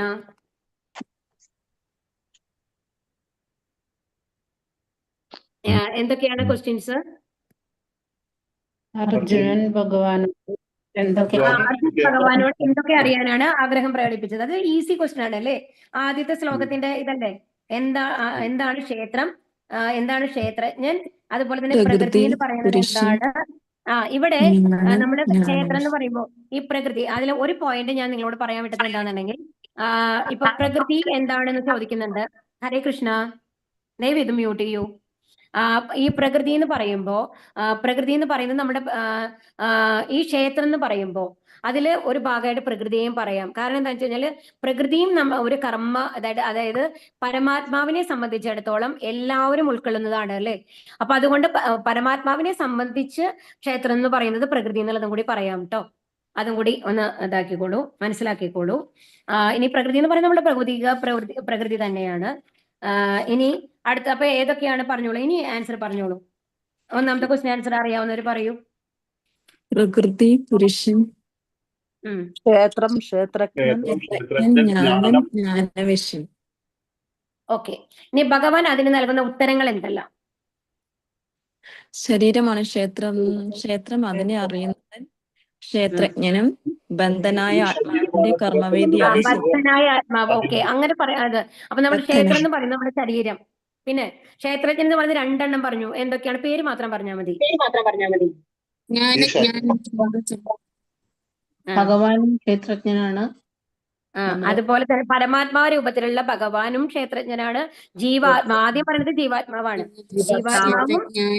പരമാത്മാവും ആണ്. പിന്നെ എന്താണ് പറയുന്നത്? ഞാൻ എന്ന് പറയുന്നത് എന്താണ്? ഇതിനെ കുറിച്ചുള്ള അറിവ്. അതായത് പരമാത്മാവ് എന്ന് പറയുന്നത് എന്താണ്? ശരീരത്തിനെ കുറിച്ചുള്ള അറിവ്. എങ്ങനെയാണ് അത് ഉപയോഗിക്കേണ്ടത് അല്ലെ? അതാണ് ഞാൻ എന്ന് പറയുന്നത്. അതുപോലെ ജ്ഞേയം എന്ന് പറയുന്നത് ഏതിനെ കുറിച്ചാണോ നമ്മൾ അറിയേണ്ടത്, ആരെ കുറിച്ചിട്ടാണ് നമ്മൾ അറിയേണ്ടത്? ഭഗവാനെ കുറിച്ച്. അതിനൊക്കെ ഭഗവാൻ തന്നെയാണ് ഉത്തരം വരിക കേട്ടോ. ജ്ഞേയം എന്ന് പറയുന്നതും ഭഗവാനെ കുറിച്ചുള്ള അറിവാണ്. നമ്മൾ ആരെ കുറിച്ച് അറിയേണ്ടത്? ഒബ്ജക്റ്റ് ഓഫ് നോളജ് ആണ് അവിടെ പറഞ്ഞത്. ആ ഭഗവാനെ കുറിച്ചിട്ടാണ്. ഇനി ജ്ഞാനഗമ്യം എന്ന് പറയുന്നത് എവിടേക്കാണ് നമ്മൾക്ക് പോകേണ്ടത്? ഭഗവാന്റെ അടുത്തേക്ക് അല്ലെ? അപ്പൊ അതാണ് ജ്ഞാനഗമ്യം എന്ന് പറയുന്നത് കേട്ടോ. ഇനി അടുത്തത് എന്താണ്? സർവ്വ ശരീരങ്ങളിലും കുടികൊള്ളുന്ന ഭഗവാനും ആര് തന്നെയാണ്? ക്ഷേത്രജ്ഞനാണ്. Very good. ഇനി കർമ്മക്ഷേത്രം എന്നറിയപ്പെടുന്ന ശരീരത്തിലെ 24 ഘടകങ്ങൾ ഏതെല്ലാം? 5 മഹാഭൂതങ്ങൾ, മിഥ്യാഹങ്കാരം, ബുദ്ധി, അവ്യക്തത, ആ അവിടെ മറ്റൊന്നും വരില്ല കേട്ടോ. അതില് പത്തേന്ദ്രിയങ്ങൾ. അങ്ങനെ വായിക്കരുത്. ഇപ്പൊ നമ്മൾ ഏതൊക്കെയാ വരുന്നത്? ഏറ്റവും ആദ്യം പഞ്ചഭൂതങ്ങൾ വരുന്നു. അത് കഴിഞ്ഞിട്ട് പിന്നെ നമ്മളുടെ ജ്ഞാനേന്ദ്രിയങ്ങൾ, കർമ്മേന്ദ്രിയങ്ങൾ. ഓക്കെ, അത് കഴിഞ്ഞിട്ട് ജ്ഞാനേന്ദ്രിയങ്ങൾക്ക് വിഷയം ശ്രമിക്കുന്നത്. മനസ്സിലാവുന്നുണ്ടോ? അത് ഇപ്പൊ എത്രയായി നോക്കൂ, ഇപ്പൊ 20 കഴിഞ്ഞില്ലേ? പിന്നെ മനസ്സ്, ബുദ്ധി, മിഥ്യാഹങ്കാരം. അപ്പൊ 23 അത് കഴിഞ്ഞാണ് അവ്യക്തത. അവ്യക്തത എന്ന് പറയുന്നതാണ് 3 പ്രകൃതി ഗുണങ്ങൾ എന്ന് പറയുന്നത്. ഇതെല്ലാം ചേർന്നതാണ് 24 മൂലകങ്ങൾ എന്ന് പറയുന്നത് കേട്ടോ. ഹരേ കൃഷ്ണ, നോട്ട് ചെയ്തോ? മനസ്സ്, ബുദ്ധി, മിഥ്യാഹങ്കാരം പ്രഭു. പിന്നെ പറഞ്ഞത് എന്താ? അവ്യക്തത എന്ന് പറയുന്നതാണ് നമ്മുടെ 3 പ്രകൃതി ഗുണങ്ങൾ എന്ന് പറയുന്നത്. മറ്റേതെല്ലാം മനസ്സിലായില്ല? ആദ്യത്തെ 20 ഡൗട്ട് വരില്ലല്ലോ. പഞ്ചഭൂതങ്ങള്, പിന്നെ ജ്ഞാനേന്ദ്രിയങ്ങൾ, പിന്നെ ജ്ഞാനേന്ദ്രിയങ്ങൾക്ക് വിഷയീഭവിക്കുന്നത് എന്ന് പറയുന്നത് നമ്മൾ കാഴ്ച, കേൾവി അതൊക്കെ വരുന്നത്. പിന്നെ കർമ്മേന്ദ്രിയങ്ങള് ഇപ്പൊ 20 കഴിഞ്ഞില്ലേ? അത് കഴിഞ്ഞിട്ടാണ് പിന്നെ മനസ്സ്, ബുദ്ധി, മിഥ്യാഹങ്കാരം വരും. പിന്നെ അവ്യക്തത എന്ന് പറയുന്നത് 3 പ്രകൃതി ഗുണങ്ങള്. മനസ്സിലായില്ലേ? Okay okay. മനസ്സിൽ അടിഞ്ഞുകൂടിയ മുൻജന്മ കർമ്മങ്ങളിലെ പൊടി പടലങ്ങളെ, ആ ക്വസ്റ്റ്യൻ കംപ്ലീറ്റ് അല്ല, പൊടി പടലങ്ങളെ എങ്ങനെ തുടച്ചു മാറ്റാം എന്നുള്ളതാണ് ക്വസ്റ്റ്യൻ കേട്ടോ. പൊടി പടലങ്ങളെ എങ്ങനെ തുടച്ചു മാറ്റാം, അതാണ് ഹരേ കൃഷ്ണ മന്ത്രം ജപിച്ചുകൊണ്ട്. കൃഷ്ണ മന്ത്രം കൊണ്ട് തുടച്ചു മാറ്റാം. ഇപ്പൊ എന്തായാലും Thank you. ശരിക്കും കുറച്ചൊക്കെ മനസ്സിലായി എന്ന് വിചാരിക്കണു. ശരിക്കും നമ്മൾ നാമജപിക്കണതിന്റെ പ്രാധാന്യത്തെ കുറിച്ച് കുറച്ചൊക്കെ നിങ്ങൾക്ക് മനസ്സിലായി തോന്നണില്ലേ? ഇപ്പോ ഇത്രയും ക്ലാസ്സുകൾ കേൾക്കുമ്പോൾ ഇന്നത്തെ അധ്യായത്തിൽ പ്രത്യേകിച്ച് അവർ എടുത്തു പറയുന്നുണ്ട് അല്ലേ, നമ്മളുടെ ബന്ധം എന്താണ് എന്നുള്ളത്. അല്ലാന്നുണ്ടെങ്കിൽ നമ്മൾ ഏത് രീതിയിലാണ് നമ്മുടെ അടുത്ത ജന്മം പോകാൻ പോകുന്നത് എന്നൊക്കെ മനസ്സിലാക്കി കഴിയുമ്പോൾ. അപ്പൊ എല്ലാവരും ഹരേ കൃഷ്ണ മന്ത്രം ജപിക്കുക. ഹരേ കൃഷ്ണ. ഹരേ കൃഷ്ണ.